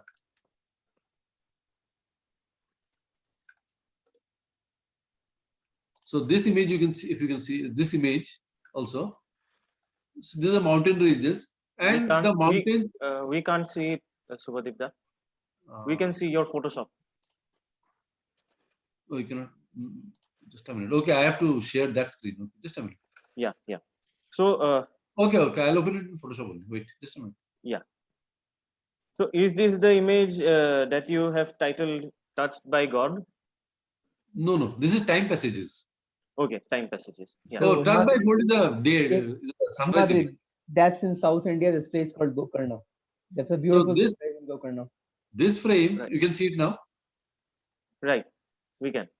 Yeah. So this frame basically was time passages. See, the thing is this: I have shot this place in different situations. I was there for two nights and a morning, or 2 mornings and a night, or something like that. So I shot it in the morning. I shot it at night. So every time the same landscape is a different character. Right. So with the night sky, with the stars over the mountains, was a different feel. With the sunrise over the mountains, is a different feel. So I wanted to capture different aspects of that. And here I felt there's a small pond in front which is reflecting the mountains. So which I thought would add character. So I didn't. So this is also basically, and for this I use star text to trail my skies, which robs it of color. Basically, star text robs the trails of color. That I've realized. So I was okay with it for this frame. So shooting night skies over the same landscape is also an interesting part. That's what I wanted to say. So there was a question for you on the same lines, since you're talking about colors being robbed. But generally, do you stick to a color palette? Because in fact, Rigang here was asking.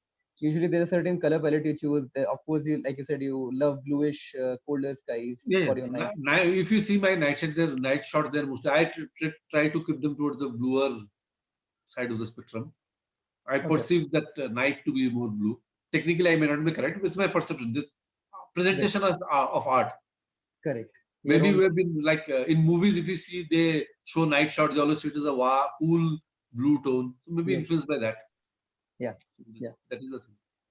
Yeah, there is another question which both of you could take up. Can you hear me? Yes, definitely. Yeah. I can hear you, but there's something wrong with my video. I mean, I can't. It's probably frozen. So I'll just try to get it back, but I can hear you. Yeah. So can you just log out and probably log back in? Yeah, I'll just try that. In the meantime, you guys can continue with Subhadip. Yeah. Subhadip, I have this. This question was raised by S.K. Varman.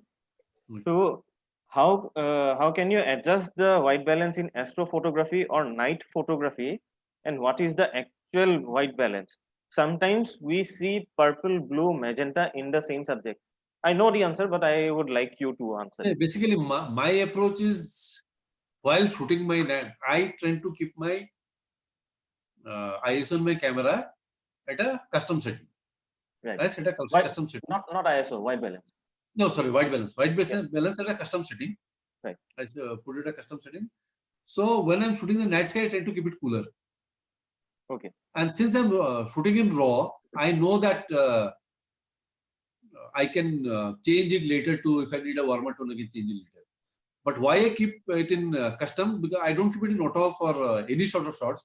Because if I shoot in auto, the camera sometimes within the, I normally bracket also, usually bracket also, I take multiple shots of the same scene. So the camera, there's a slight color shift when you're shooting in auto. Right. So then getting them to match again in post takes some time. So avoid that. I shoot them all on the same Kelvin, so that if I shift say 10 degrees for one, so the others also I can shift it similarly. So it becomes much easier. Right. So at night shots I try to keep it cooler because my idea is to get the cool tone. Mhm. And then while in post, if require me, if I want a certain part to have magenta or a certain part to have more warmer tone, I usually tend to double process my images. You double process them. Suppose you want to have the whole scene cold, but you want the Milky Way to be warm. So what you do is process the raw file twice. Once you put the whole thing, as in a, cold, and then you process it again as warm. You stack them and you blend in the warm parts into where you require it. Or even in Lightroom only, without going to Photoshop, we can do that. We can use an adjustment brush and just warm out the parts that you require. Right. Right. So basically, it's all about artistic bent of mind. What you Correct. want to portray. There's nothing right or wrong about it. Correct. Correct. See, Sayan has raised the important point. Like the moment you press the shutter, you are distorting reality. Yeah, definitely. Again, Everything, you have camera itself frozen is a things. distortion of reality. Yeah. Yeah. And then there is another question by Madhurja Boisha. So Rajan, can you are you there? Yes, I'm there. But your video is still not working. Yeah. I mean, it's still not working. Uh, I'll just log out again. You can just try logging out and logging in again. yeah. Please do. So So, in fact, Himadri, meanwhile, Rajan Bhai comes back and we Yes. pose that specific question by Madhurja. Yeah. So, Dutta, I had a question for you, probably because people ask also. Like you talked about stars losing color, right? So, is there a way to really retain colors? Like, is there a certain ISO setting you should limit yourself to retain the colors unless they start getting washed out? Like, do you take care of such things? Basically, I figured out, I'm still to try it out. Huh. While if you're trying for star trails, colorful star trails, shoot at lower ISOs. Yeah. Okay. Shoot So, at lower ISOs. Make your exposure time a little longer. It's not going to matter anyway because you're going to blend correct. it. You're trailing anyway. Correct. So I'm sure I see there's this famous astrophotographer called Lincoln Harrison. Yes, those colorful star trails, man. He Yeah. gets brilliant colors, but I think he must be putting lots of time in post to get it. Yeah. So basic Even idea I thing is that I'm still to try it out. Idea thing is that I'm too lazy. I don't want to spend hours for a night shoot. I'm done in 2 hours. There are people who spend 6 hours, 7 hours for a trail. Right.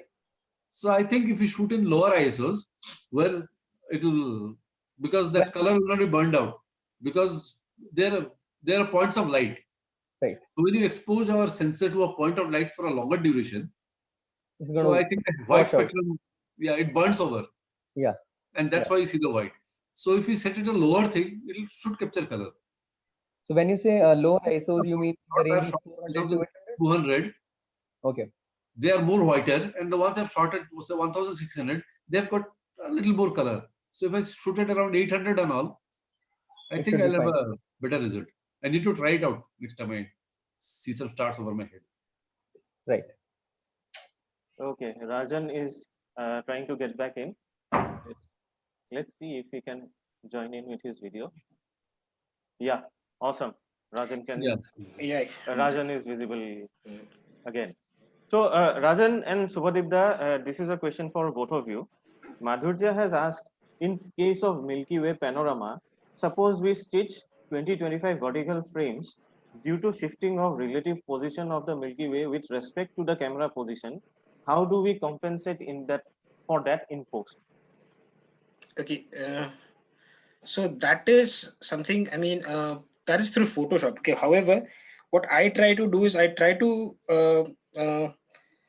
I try to level my tripod in such a way that I'll not have that issue in the first place. However, if it happens, it's Photoshop, but you'll have to do a lot of work, which is manually aligning each and every frame, which again takes a lot of time. And I'm no master at Photoshop, so I try to make sure that my tripod is level so that I do not misalign my frames and later on have to take the trouble of doing all that. However, there is Photoshop, and you can manually align the shots and then things stitch them.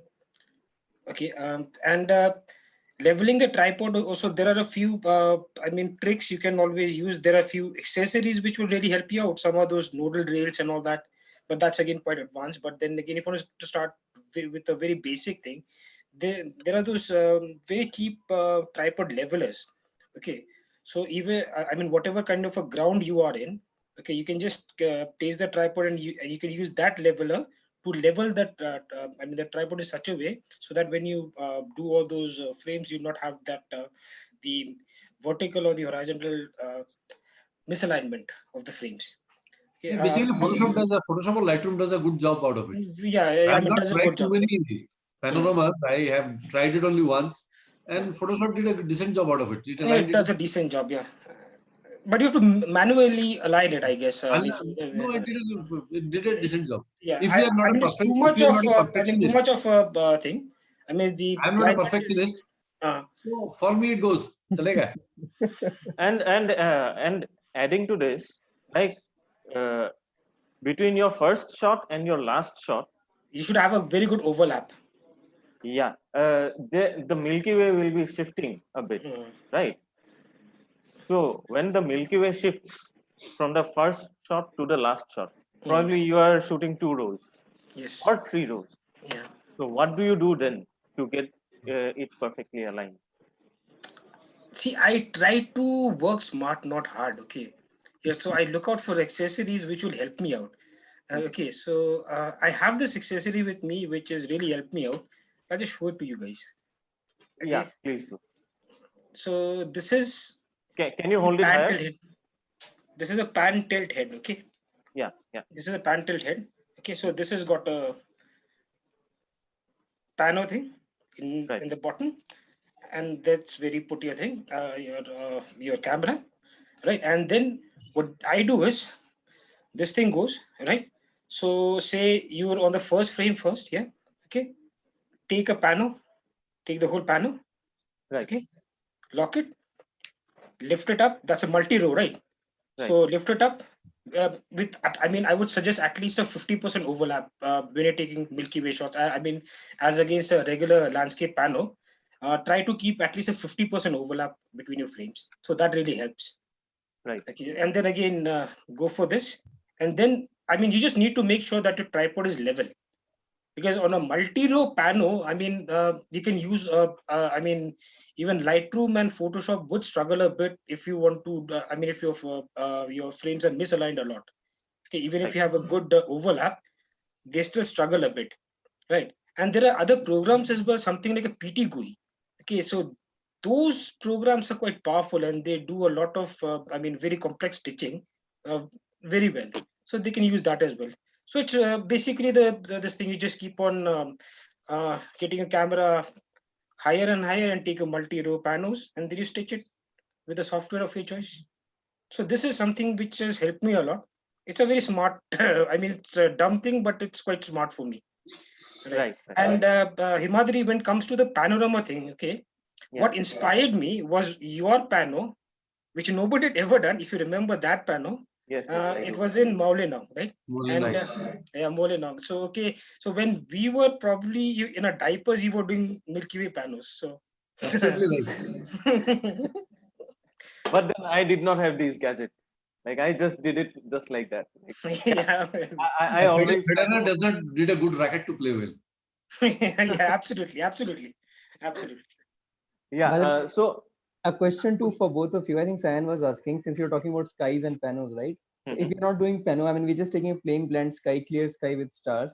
Do you guys think if there are a little bit of clouds, does that help to add the character in, let's say, if in a star or a Milky Way, any kind of a shot? For me, definitely. For me, definitely. It Yeah. adds a Anyway, different element to the whole scene. totally. Yeah, Rajendra, same with what do you I, me. think? I have Same some with night me. shots with I have not done them yet. I love the movement of the clouds so much with the stars behind that I took a series of shots. But I have not done them yet. I'm still figuring out how to go about with them. But I Right. love the essence of the movement of the clouds with the night sky. Fantastic. Yeah. Right. So, Puneet, anything? Yeah, one more question, I think, before, because we're on the same topic. So, in fact, for both of you again, do you guys think actually what's your take on shooting with the ultra wide angles, especially? Because, like, you were being asked, Rajan, by that you shoot predominantly on mid range, let's say 20, 22 mm. But then if you go even wider, let's say around 14, 16, and add to that the complexity of trying to make a pano, because then is when the things get really distorted and difficult in software. So, what's your take on that? Do you guys prefer to shoot really ultra wide, or are you okay shooting mid range? See, ultra wides, I've really not done much panos with that. However, what I would suggest is Yeah. when you're doing an ultra wide pano, rather than keeping your camera vertically, which will of course help you get a larger part of the sky uh, within one frame, and maybe you can complete the entire frame in, one sweep. Okay, you rather keep your camera in landscape orientation or horizontal. Okay, and take a multi-row pano. Okay, so that really Right. helps you out when you stitch, because then again when you have those what do you say, on a wide angle, when you have the misalignment of your panels, it really doesn't matter for the software to stitch, right? Correct. And I think it's Mriganka's question again. So he's probably asking that I'm using a lot of mid-range, like a 20 mm, 35 Yeah. mm. Yeah. That, yeah, Make a choice. Yeah. you just it's just basic progression. Okay, I mean, everybody starts with an ultra wide. We think we'll take the entire Milky Way in one frame, right? However, what happens is on an ultra wide angle, the Milky Way really goes very far away from you, right? I mean, it makes Yeah. the most dominant thing, which is the Milky Way, very insignificant. I mean, according to Get me. subdued for sure. Yeah. Yeah, and it's subdued. But say, as soon as I go to 35 millimeters, or maybe 21 or 24 or 50, then what happens is I can utilize that. The greatness or the vastness of the galaxy and the Milky Way, and make it. I mean, as dominant as probably my foreground also is. Right, so both get an equal importance. I mean, my foreground is important to me, but the Milky Way is as important to me. Right. So a 35 mil is like now my favorite focal length, but then again, 35 mil is also something which reduces the exposure time. Right. So you either have to go for very high ISOs, or you need to use a tracker. So Right. that's again another added accessory that you need to use if you want to go to a higher focal length. Whereas with ultra wide, you can go up to 30 seconds or so, 25 seconds or so at decent ISOs, 3200, 4000. You can still do it. Right. Right. So, what is your next big project and dream image plan? The dream image. I don't know when the lockdown is going to end. I mean, I've cancelled every planned trip. Maybe next year. But then again, dream image. I would absolutely love to go down to Spiti and Hanle. I mean, those are two dream locations for any landscape astrophotographer. I mean, the mountains with the Milky Way. I mean, I see shots all across Facebook, Instagram, 500 px Flickr from friends and from other people of those places, and I wonder to myself, when am I going? But then again, as I mean, nature We'll has go. different things planned for us. Yeah, I we'll mean, in go. fact, Don't worry. yeah, I had one 7 day like night photography trip planned for Hanle and like the Changthang area this year. So like all cancelled as of now. right. So yeah, so, now it's the situation is as such. Jaan hai to jahan hai. Let's Jaan hai to survive. jaan hai, absolutely. Let's Correct. survive 2020 and we'll be rocking 2021. Absolutely. I hope so. Fingers crossed. Yeah, yeah. What about you, Subhadip? Let's wait for the world to get COVID free. No, what is your next big plan for, like, whatever is in your mind? Like, what Right. would be your To shoot in a COVID free world. okay? Okay, nice. So, Something specific when you shoot the COVID-free world? Specific. Whatever I come across initially, let's see how things go on. yeah. So, what is your take? What is Subhadip's take and Rajan's take on remotes to shoot Milky Way or star trails, because I have noticed there is a difference between the star trails that you get by using remotes and then going for longer exposures than what you are getting from the settings which are available within the camera body itself. So what is your take on that? See, I'll go first. So, see, personally, I am a Canon user. So Right. my thing will vary. Nikon users have this inbuilt setting where they can, they've got a built-in interval. The modern, the newer Nikon DSLRs have this inbuilt intervalometer. Right. So where they can put the settings in camera and then let the camera do its thing. Mhm. Whereas Canon doesn't have a built-in intervalometer. Some of the Canon We cameras do. started doing it using the Yeah, remote. newer ones have, like I have a 5D Newer Mark ones, IV, right. it does, but yeah, I don't use it either myself still. So, and I am this external remotes I find it very fidgety. Mhm. So I took the shortcut that most Canon users do, installed that Magic Lantern, Okay. and let the interpreter in Magic Lantern do his job. Okay. Raajan, I think, uses the external intervalometer where you can Yeah. program the things. Right. So, Rajan, would you like to add to this? Like how different are those images which you get from by using the remotes for longer exposures? Mhm. Right. So let me just share a screen. Okay, share the Yeah. screen again, and I'll Yeah. show an image. Just Lightroom. Okay. So the image. Okay. All right. So this is an image from say Maukerwatt. Okay. Here I've Okay. used the regular. I mean, I just put the. I just. I think the settings were something like f 2.8. ISO 3200, 30 seconds, and on this thing, and I just blocked the remote, and it took about 300 odd shots. Mm. Staged them, I mean, stacked them, and I got this thing. So as you may see, I've lost a lot of detail, colors, and all that. Probably you can make it out from this thing. Lots of Yeah. details and the colors and all that were lost. However, there's another shot which was taken using the longer shutter speed. So there is an advantage to that as well, like what we were discussing. This is that shot. Yeah. I was Um, about to ask about this yes, okay. So you see a later. lot more Yeah. colors in this shot, right? Right. So this is a shot that was taken at a lower ISO. Exactly what Subhadip was talking about, getting some colors in these guys. But my processing is not as good as Lincoln Harrison's. But I really love his shots. But then again, this is what you can get with a lower ISO and a longer shutter speed. So this is something that I was just experimenting with. I had two cameras then. So one was taking this image and the other one was taking this image simultaneously. Right. Right. So this was one with the crop sensor with the same. I mean, with the same 30-second exposures for around 250 odd shots, and this is just a.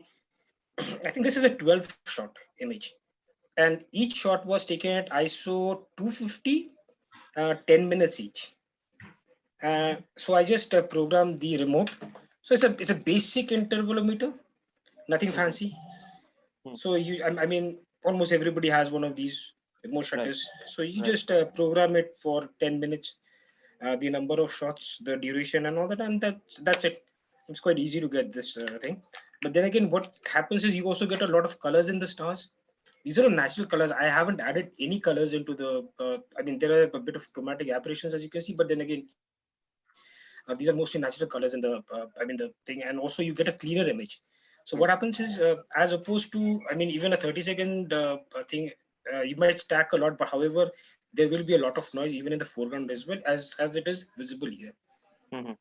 However, as soon as you use a longer, I mean, longer exposure, your Mhm. foreground also cleans up a lot. Right. Right. I mean, there's a lot more details in the foreground. You can see these. Of course, this is a very low res JPEG for Mhm. today. Okay, so but then again, you get. I mean, the idea is to get a cleaner image. The idea is to Right. get a cleaner image all the way around. So a longer exposure really helps when you're taking these things, and also it saves you in the disk space. I mean, the disk space, right? So rather than having 250, 300 raw files, if you have 12, 15, 20 raw files of the same image, that is obviously welcome, because then again, how many? I mean, if you do it for a longer period of time. There will be time when you'll have to either delete your raw files, or you need to buy a lot more of your those hard drives, isn't it? So Right. this is again a lot more economical as well. Even the processing is also a lot faster when you do with lesser files, and Right. Right. I mean the details and the image, you can really work on it.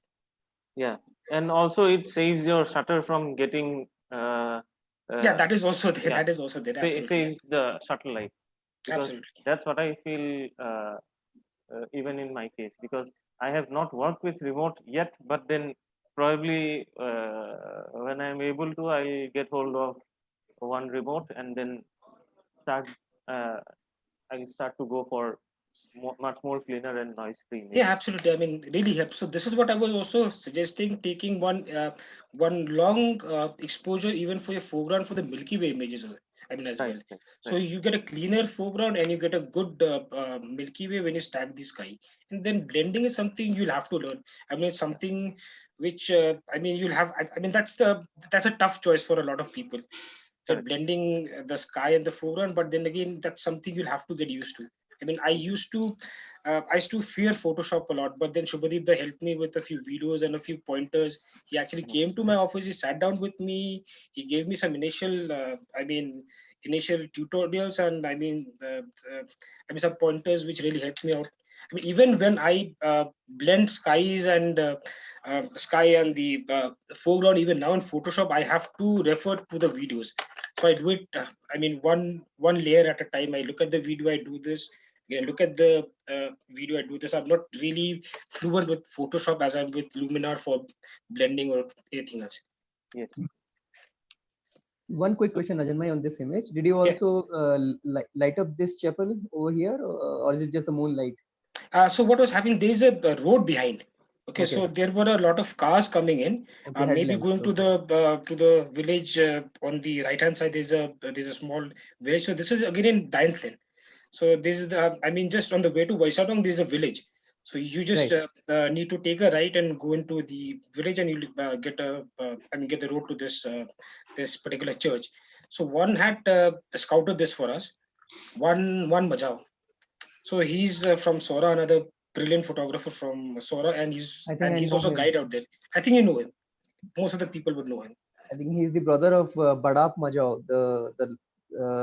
These two guys actually run the lot of show over there to take people Yeah, around those. I mean, They're they are cousins. local guides out there as well. Yeah. Yes, yes, Yeah. They have a band as well. yes. Only they Badap disbanded. is a huge metalhead. I know. He's a Yeah, friend. yeah. Yeah. Even one. Yeah. Yeah. So there is this question which goes by this. I have seen photographs with foggy and spike effects of stars. It is because of filters or just PP. So what is the use of filters in night sky?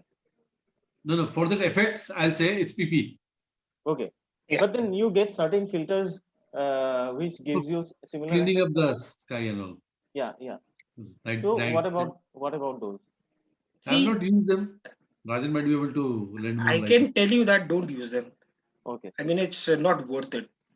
I mean, you can Okay. use a polarizer if you are in a if in an area where there's light pollution, but you'd also have to remember the fact that you need to have a sensor which is really good, and you'd also need to have skies which are much more cleaner. You might have a bit of light pollution. It does help a bit, but not so much. But then again, filters for night sky, it's not really required. Though Mhm. people use some red intensifiers and all that for their Milky Way shots. I mean, it pops up the core of the Milky Way. I mean, gives it a more reddish or a magenta tint and all that. But then you can do that in post as well. Why use a filter for that? Right.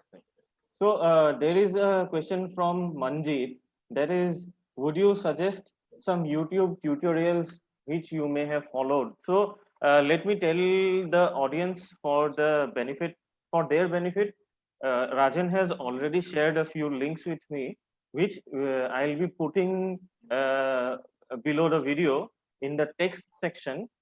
Those are the videos which have inspired Rajan to do more in this field of astrophotography. So those are some. And if Subhadip has any, then No, I'm saying, see, I don't have clues about astrophotography, okay. but general photography post processing, the first YouTube channel I've suggest anybody to go to is Jimmy McIntyre. Absolutely. Right. You can learn the nitty-gritties of Photoshop from his channel, how Right. things work. And then from there you experiment and build your thing. He is Right. like that. There's this show called Magician's Secret or something, where there used to be a masked magician Mhm. who used to give you all the secrets of the magicians, how they do the things. So this Right. fellow is also like that. He tells in the secrets. And I, Right. okay, oh, this is how it is done. And then you figure out by yourself.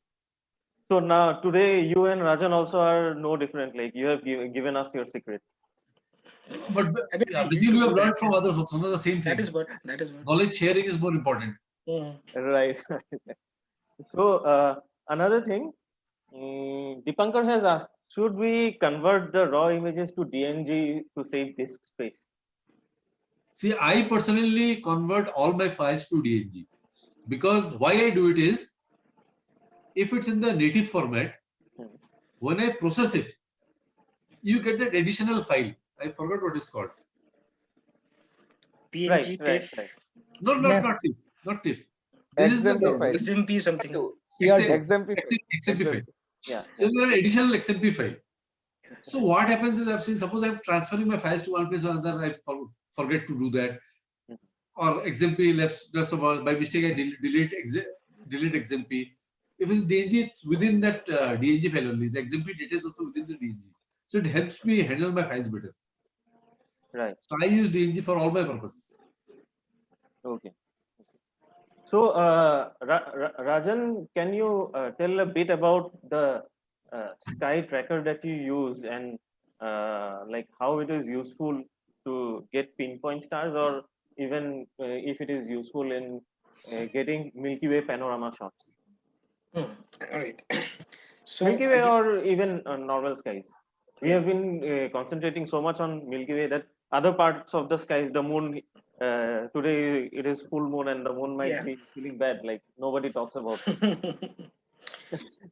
I mean, for Yeah. moon, I'm not very sure. I haven't tried the tracker on the moon, but of course, it has a setting for the moon, which is at probably half speed or 1/4 of the speed. But then again, tracker, the basic thing is it tracks the sky for you, or rather, it moves in the opposite direction of the Earth's rotation. So when we say the stars are moving, it's actually the Earth which is moving, right? So the Hmm. stars are still there, but the Earth is moving around the stars, Right. right? So when we go for any night shot, we get those trails only when we exceed a certain limit. I mean, of what a sensor and a lens is capable of. Right. Mhm. So say 30 seconds, you do it, you get a trail on, I mean, a long trail on a 50 mil, and on a 14 mil, you get a shorter trail. But then again, the trail will be there because the Earth is moving. So the tracker is there to counteract that. So if the Earth's moving in an anti-clockwise direction, the tracker is moving in a clockwise direction. Right. So again, like I said, I'm the accidental astrophotographer, photographer, everything. So this was again sent to me by MSM. That's the Move Shoot Move. So Right. they are a star tracking company. I mean, they have a tracker which also doubles up as a time lapse device as well, which also gives you those moving time lapses. I haven't done much of time lapses, so I'm not very sure how they do it. I haven't even tried it. But they can send me for reviewing their Star Trek. I don't know why. They must have seen some of my images, maybe like them, and they say, if you want to do a review, we'd like to send you a tracker, and maybe you can just talk about it to see how it works. And before that, I'd never used a tracker. The only tracker I saw were those big, large trackers. From Sky Adventurer, Ioptron, and all that. So those are huge trackers. So I had no interest. I mean, for me, that's an additional weight. Additional Right. weight to carry. As it is, my bag is anyways huge. I have a DSLR, not a mirrorless. So my kit is anyways huge. Plus, I'm a very healthy person, isn't it? Yeah. Yeah. Exactly the opposite. Right. Most of us are. Yeah, right. So I don't want to carry any additional weight, right? So when they send me, I'd actually seen a few videos of Alan Wallace and Peter Zelenka. So these are like my Alan Wallace is like one of my most favorite astro landscape photographers. So he does those videos on YouTube, and something which I would definitely recommend people to see. Alan's channel, Peter Zelenka, is there. Okay, there's Adrian Modet, right? So these guys, they use trackers. They use a lot of tracking shots. Okay, so I've seen from them. So he had done one of these things. So I thought maybe I'll just give it a try. So I said, okay, fine, you can send it to me. I got it like about in a month time, something around the month of December, right? And that is when the CAB thing happened. Yeah. So I had no chance of using the tracker. I did not know when will I use it.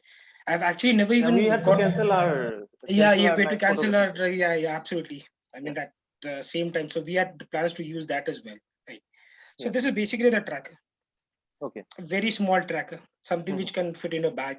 So huge advantage. I mean, weighs somewhere about, I mean, 1 kilo maybe. Okay. So it's not much that I'm adding to my kit. So Mhm. something which I can carry on, and very easy to use as well. Okay. So Right. comes with Right. 2 buttons. Mhm. So you switch it on if you're in the North Star. I mean, if in the Northern Hemisphere, you just You should see Rajan's paraphernalia when he starts shooting nights. I'm so He'll sure. I'm so sure. have a muffler over his lens. Uh, He'll have something stuck to the tripod, some gizmo there, some gizmo here. And by his side, we'll be like just with a basic camera and a tripod and nothing else. nice. like I So told you, I mean, I like to work smart, not hard. So that's what yeah. I mean. But then, Yeah, what is the kind of weight that this tracker can withstand? yeah. So this is the biggest question that when it comes to something of a tracker of this size, right? Right. So trackers usually I mean the larger trackers they can I mean they're meant for telescopes, so they can take even 50, 60 kilos as well, right? However, this tracker is basically meant for astro landscapes, and something that interests me. I mean, I'm not so much into deep space. I would like to do that later on, but then again, let me get better with the astro landscape things first, right? So Right. this is something which is meant for astro landscapes. It's not meant for deep space. It can be used, but then again, you risk the chances of, I mean, damaging this. I mean, the motors inside it, right? But then this one works up to like 70. I mean, they've used it on a 70-200 lens on a 70 mil. I've even used it on a 200 as well, but not recommended, right? Okay. I mean, up to 50 millimeters on a prime or maybe an 85 prime, that should be good. I mean, if you're using a DSLR. However, if you're using I mean, a mirrorless, I mean, a light mirrorless, maybe a Fuji or Sony or something, you can probably even go up to 100 millimeters with, I mean, with a lighter lens. That Right. Right. would do. But then again, this is a very good I mean, a very good tracker if you are into wide field astrophotography, landscape astro. So, I mean, even the alignment for a, I mean, for a wide angle shot, okay, you don't have to be very precise. Okay, you Right. can just point it towards the north, just guesstimate the position of the North Star, and you can take up to 3, 4, 5, 6 odd minutes of shots on a 14 millimeters, 16 millimeters. So that's Right. huge time for a single shot on an astro, something Right. which we take 20, 30 shots for the sky and 5 minutes just for the for this for the ground and then blend it. So this one does it in one single shot. Mhm. This is a huge advantage over that. And, I mean, apart from that, I mean, this also comes. I mean, this is another benefit to this. Okay, so this comes with a very handy laser pointer. Mhm. Right. So what you have to do is you just need to stick it here. This is a laser pointer. Yeah. Yeah. Okay, I would not want to switch on the laser now because it would be, and it's quite powerful, so it might just damage the screen or something else. So I'd not switch it on. No, that's fine. Yeah. So, but then what happens is uh, uh, you just switch on the laser and you just point the laser beam towards the North Star. Okay, and that is your alignment. That Okay. is as good as an alignment with I mean, with a scope that they use on a regular tracker. Right. So this is a very handy feature, and it's damn easy for somebody who's just getting into astrophotography on a tracker. So this makes things easier for them. But Yeah. then again, What's the this model name? this is an move shoot move C4. So they have just one tracker, so they don't have different models. You can, I mean, you can just buy one track. What I can do is I can just again send you the link so people can just check it out later on. I mean, you can just update that in the description. Right. Okay. Yeah. Yeah. Yeah, so I mean, this is something which they can, but then again, if people are thinking, I mean, the ones who are just starting out, okay, Mhm. if they think that I mean, I'll just straight away go and buy a tracker and then I'll start astrophotography and get those shots. I mean, it's not possible. You still Right. have to start off with single exposures, go to stacking, and then graduate to a tracker. I mean, when I had this tracker, I had zero knowledge of how to use it. Trust me, the first few shots, the first few nights, I was totally, I mean, I did not know what I was doing. I mean, anything I did, I could not get the star sharp. Even like the 30 seconds or 40 seconds on a wide angle was trailing. And then Right, later, I right. slowly figured it out. So this one also took me some time. I mean, and a lot of practice, but I mean the curfews and all that which happened during the CAB agitation and now the lockdown thing has really helped me to understand this tracker much better. I mean, I can now at least recommend this tracker, or I can. I mean, somebody wants my help to. Right. I mean, to know how to use this tracker, I can certainly help them out with that. At least If this you is hang my. around with Rajan, you are going Yeah. to be get bitten by the astro bug. That is guaranteed. Okay. What about you, Subhadip? Are you going to get this tracker for yourself? I'm like I said, if you, I'm not a core astro guy, Yeah. Yeah. but when you're with Rajan, you get infected. So you also in your I own am the way, small way, COVID-19 of try to. astrophotography for my. I mean, for my friend circle. I'm the COVID-19. Nice. Nice. So there is this question. We would like to take it up quickly because we have already crossed the 2 hour mark. So we are also nearing our dinner time as well, and people might get too much bored, and we are also losing audience in the process. So what I'll do is I have one more question. That is, any tips for shooting pano to get the entire Milky Way curvature? uh, Milky Way curve. I know, like I basically know, but then You see, basically, I think Vinayak also knows, yeah, but still, I'll spell it out. Basically, when you take a pano, we should pre-visualize. right. You should pre-visualize what is your intent. Mhm. So, suppose if you have to, the pano is spreading over us, we have to make sure that we have to take the foreground also. So whether we want to take whether our intent is to take the pano of the sky and then also and include the a separate pano for the foreground, which is a multi-row pano, or alternately, you can take a say wide angle shot for the foreground, take a pano, and then in post try to fit that pano over the foreground. That will be the two approaches, I think. Right. Rajan, any addition? Addition is what I would think. I mean, first, I mean, they're talking about the Milky Way panel, right? So you can pre-visualize with those apps. I mean, just take the augmented reality of where the Milky Way starts and where thing ends. Okay, and the one thing I would tell everyone is shoot more than you need. I mean, in terms of the frames. Okay, say suppose the Milky Way starts from here, right? You shoot more towards the left, and when you end it, shoot more towards the right, so that when you stitch the panel, I mean, you lose a lot of space in this thing. So that way, that thing, I mean, what happens when you stitch it, you still have a lot of frames left for you. However, if you shoot exactly where it starts and ends, you will definitely lose a lot in the beginning and at the end. And Himadri, we should Yeah. not forget one thing. Yes. Night also includes the moon. People should try moon shots also. Yes, Right. Right. absolutely. Absolutely. Yeah. Absolutely.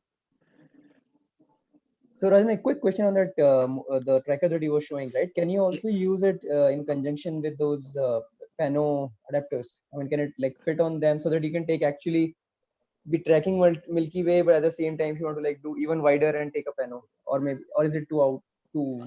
Yes. You can absolutely do that. I mean, but then again, uh, I mean, again, you have to be a bit smart. Yeah. Okay. So when you put this tracker on your tripod, it is pointing like this. It is pointing something like this. I mean, it's not exactly straight. So when you're taking a multi-row panel, you need to have I mean, a level your this thing. Your tripod should be level, right? So that's when you need to be a bit smarter here and just use one of this, but a ball head on top of it, right? So when this is like this, okay, so the tracker is like this. You put a ball head, which will what do you say, which would compensate for the loss of your angle, straighten up, and this one on top of the ball head, and your camera on top of it, and then you take the panel. Okay, and another thing which I forgot to point out is when you track the, I mean, track your stars, your foreground will blur. right? So you need to take an additional frame for your foreground as well whenever you track. Correct. Okay, Correct. so I mean, because the tracker Whole thing counteract the is movement moving. of the earth, yeah. Yeah. So you need to take a separate image for the uh, for the for the foreground and your track sky, and then you need to blend them. So blending is something you'll have to do if Yeah. you are using a tracker. But in stacking, you can always use the same image. Doesn't matter. Yeah, Rajan, I have this thing. I have a few images of you, the images of Subhadip which I had in mind. We have Yeah. already spoken about them. Uh-huh. If I can share my screen, I have a few questions regarding your images. Okay. Yeah, we will just go through it quickly. Yeah. Yeah, sure. So, can you see my screen? Yes, I can. Yeah. So, this image has multiple shots, Yeah, right? absolutely. Yeah. So, could you walk us through this image? Okay. As you know, You this have was already taken quite mentioned it, recently. but then, Yeah. yeah, Yeah. it was fairly recently. Yeah, pretty decently. Okay, so what I did was I first took I mean a horizontal pano for the foreground, right? Okay. So I mean you can take it. I mean if you're tracking, you can take it at the beginning or later in the thing. But then I took a horizontal pano, okay, with a wide angle lens. I think probably it was a uh, 21 or 21 millimeters, maybe. Yeah, probably something like that. So I'd taken a multi-row pano, moving the frame up and keeping the camera in the landscape orientation, because I'd figured out. I mean, I'd visualized my frame to be something like this. Right? I know where the Milky Way is going to rise. I need to keep my toy horse there. So I figured it out with the app called Photo Pills. So after that, what I did was I took this on a 58 millimeters old lens. I mean, that's a hideous lens. So I was just trying it out. I was just experimenting it. And so this is a very old Soviet era lens. I don't know if people would know about it. It's so I mean it's on a 58 millimeters. So what I did was the same technique which I just showed. I mean I mean on top of the ball head, you level your ball head and use the pan tilt to take images of this thing, tracking thing. So with the 58 millimeters, I was and with a good alignment with the pole shot, I was about to get about 60 seconds, which is otherwise impossible to get it if you're taking. I mean, you can't even go even 1/4 of a second on a, I mean, on a regular exposure if you would do it without tracking. So probably I think this was around I think 6 rows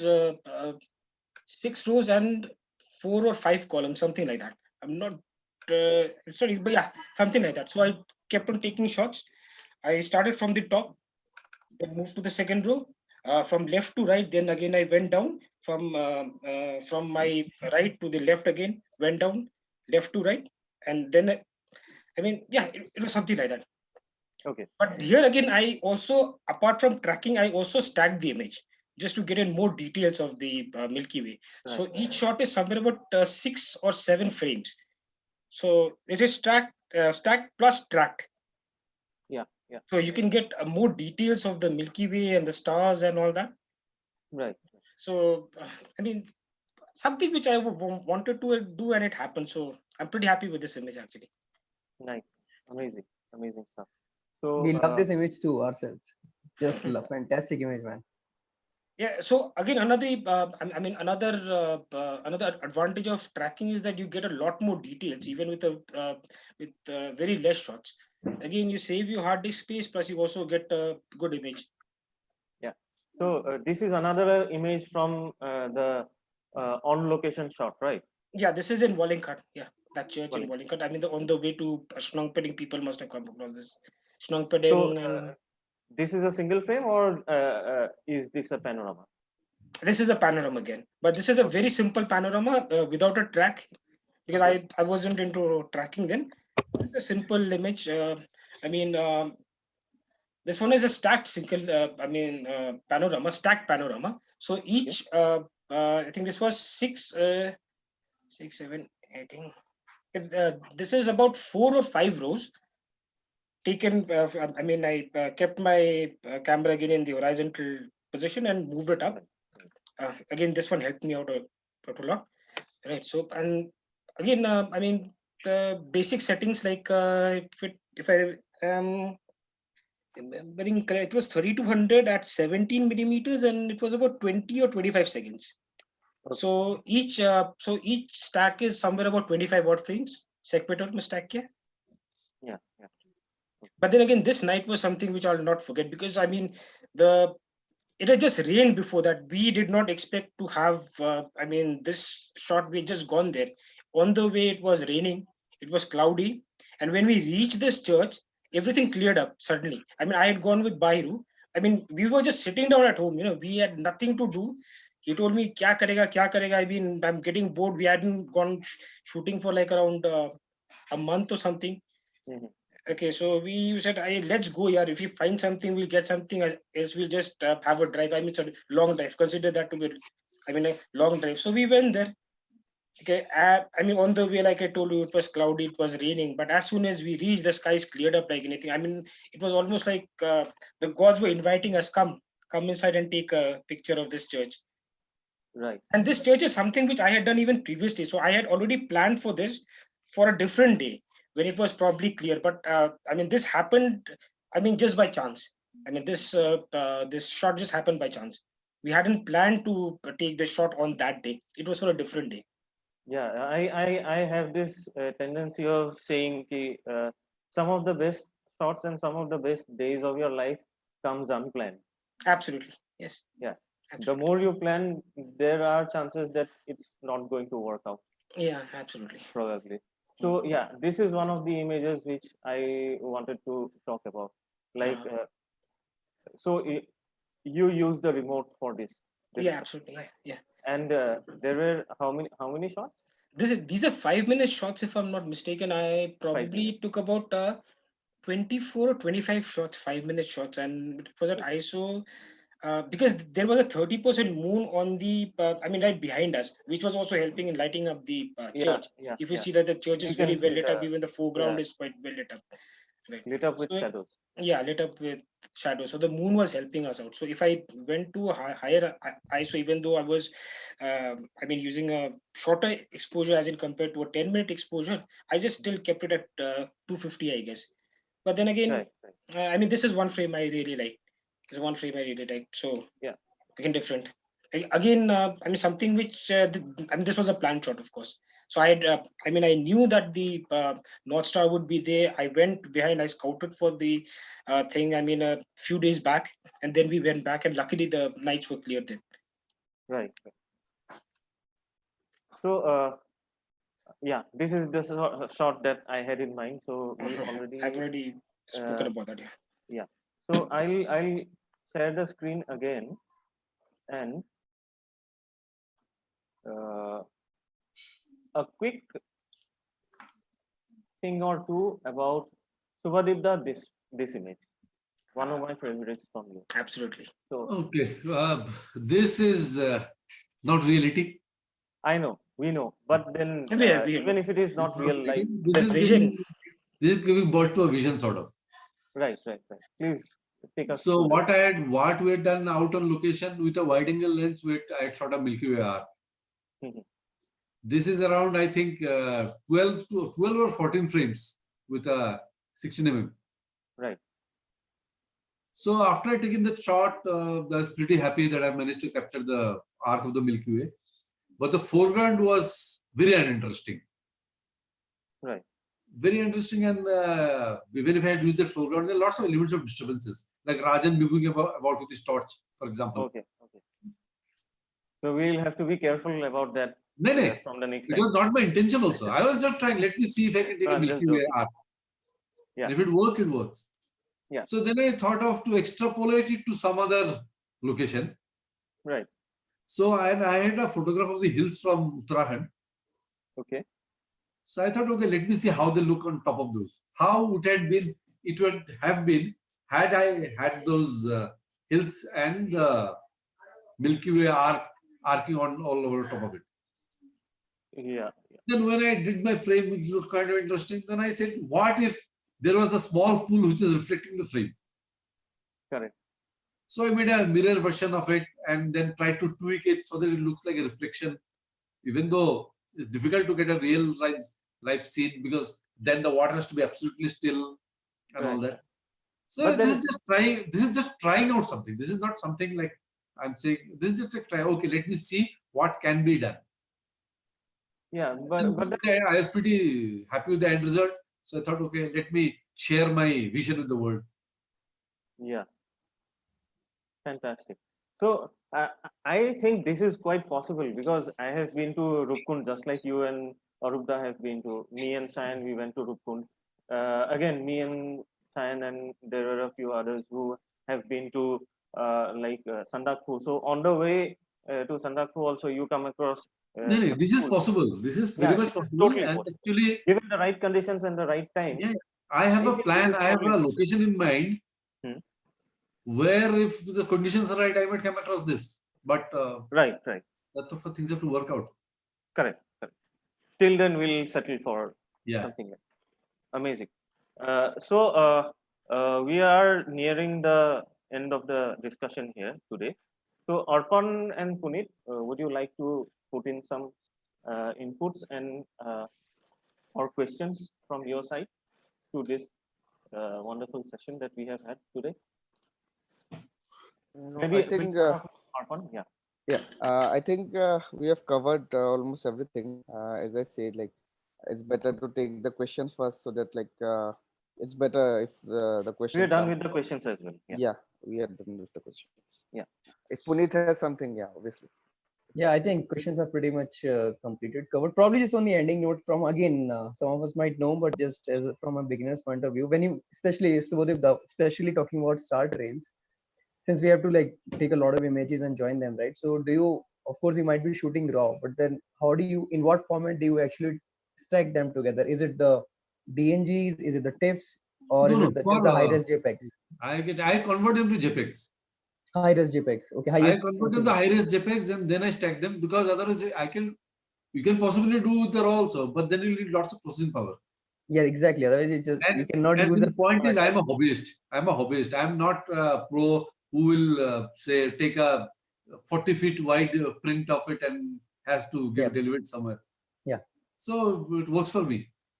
fantastic. How I about would you, love Rajan it bhai? if you do that. The computer doesn't suffer much also. So, Yeah, we'd love it if you do that. I'm waiting. My Yeah, walls we are would love a waiting. print from you Yes, for yes, sure. Hmm. yeah, absolutely. yeah, yeah. Yeah, Puneet, some ending notes, please.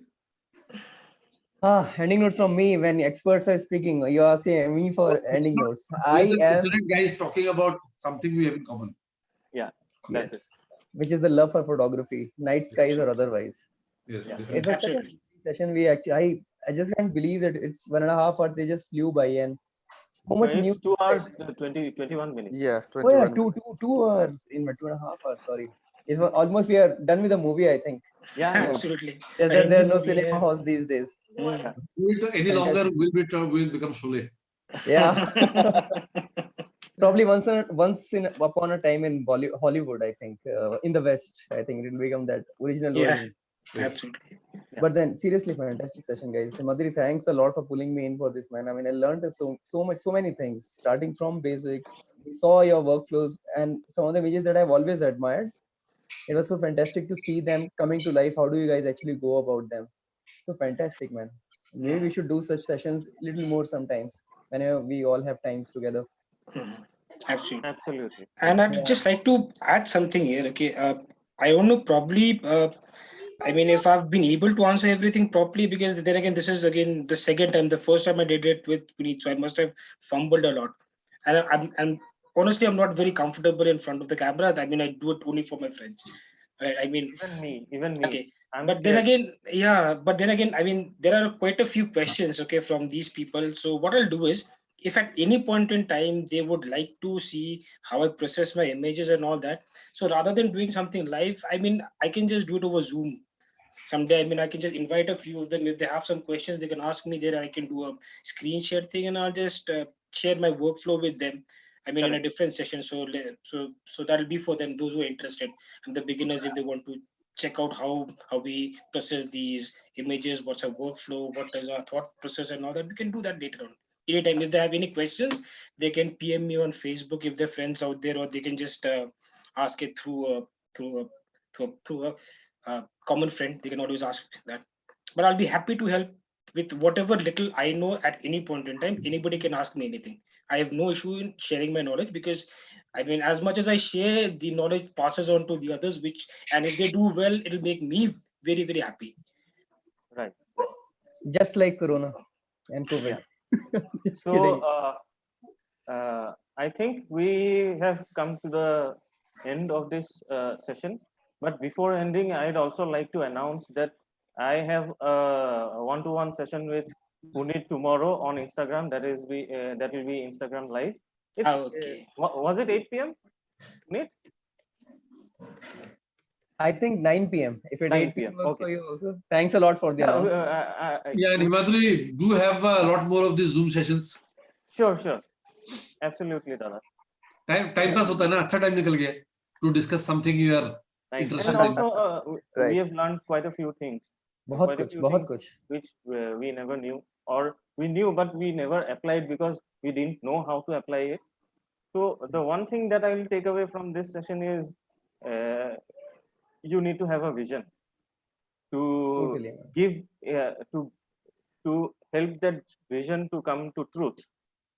So whether it is through art or whether it is through like straight out of the camera image, doesn't matter.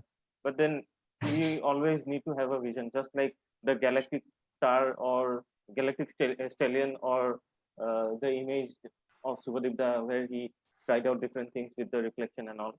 So that is what I feel. And thanks to all of you for being here for 2 hours, 24 minutes, 25. And thanks to all the viewers for joining us, for asking your questions. And we will also be posting the links that Raajan has shared with the video itself, the inspirational videos that helped Raajan to grow and improve. And if Subhadip would like to add to that, we would like to do that, but then we'll discuss it in some time. Thank you all. Thank you all for joining us, and looking forward to another interesting session pretty soon. Oh yes, totally, man. Yes. Thanks a lot. Thanks a lot, guys. Thanks a lot, Raajan bhai, Himadri, thanks Puneet, Subhadip and Yes. and thanks Arpan also. yeah, thank you so Sure. much, Arpan, Puneet, and Ving, for bearing with me. I'm not a very good natural speaker, so but then again, No, it Subhadip, that happens was to all absolutely of us fantastic. all the time. No problem. Happens to all. No, all of you've us. been amazing, as always. Thank you, guys. Good night. Thank you. Good Bye-bye. Thank you. night. Bye-bye. Everyone, Bye-bye. stay safe, stay home, stay Everyone, safe. bye-bye. Yeah. Yeah. Stay home. Bye-bye. Bye-bye. We'll go out shoot soon. Yep. Absolutely. We have to, totally. We have to. Yeah. Bye-bye. Bye Bye-bye. bye.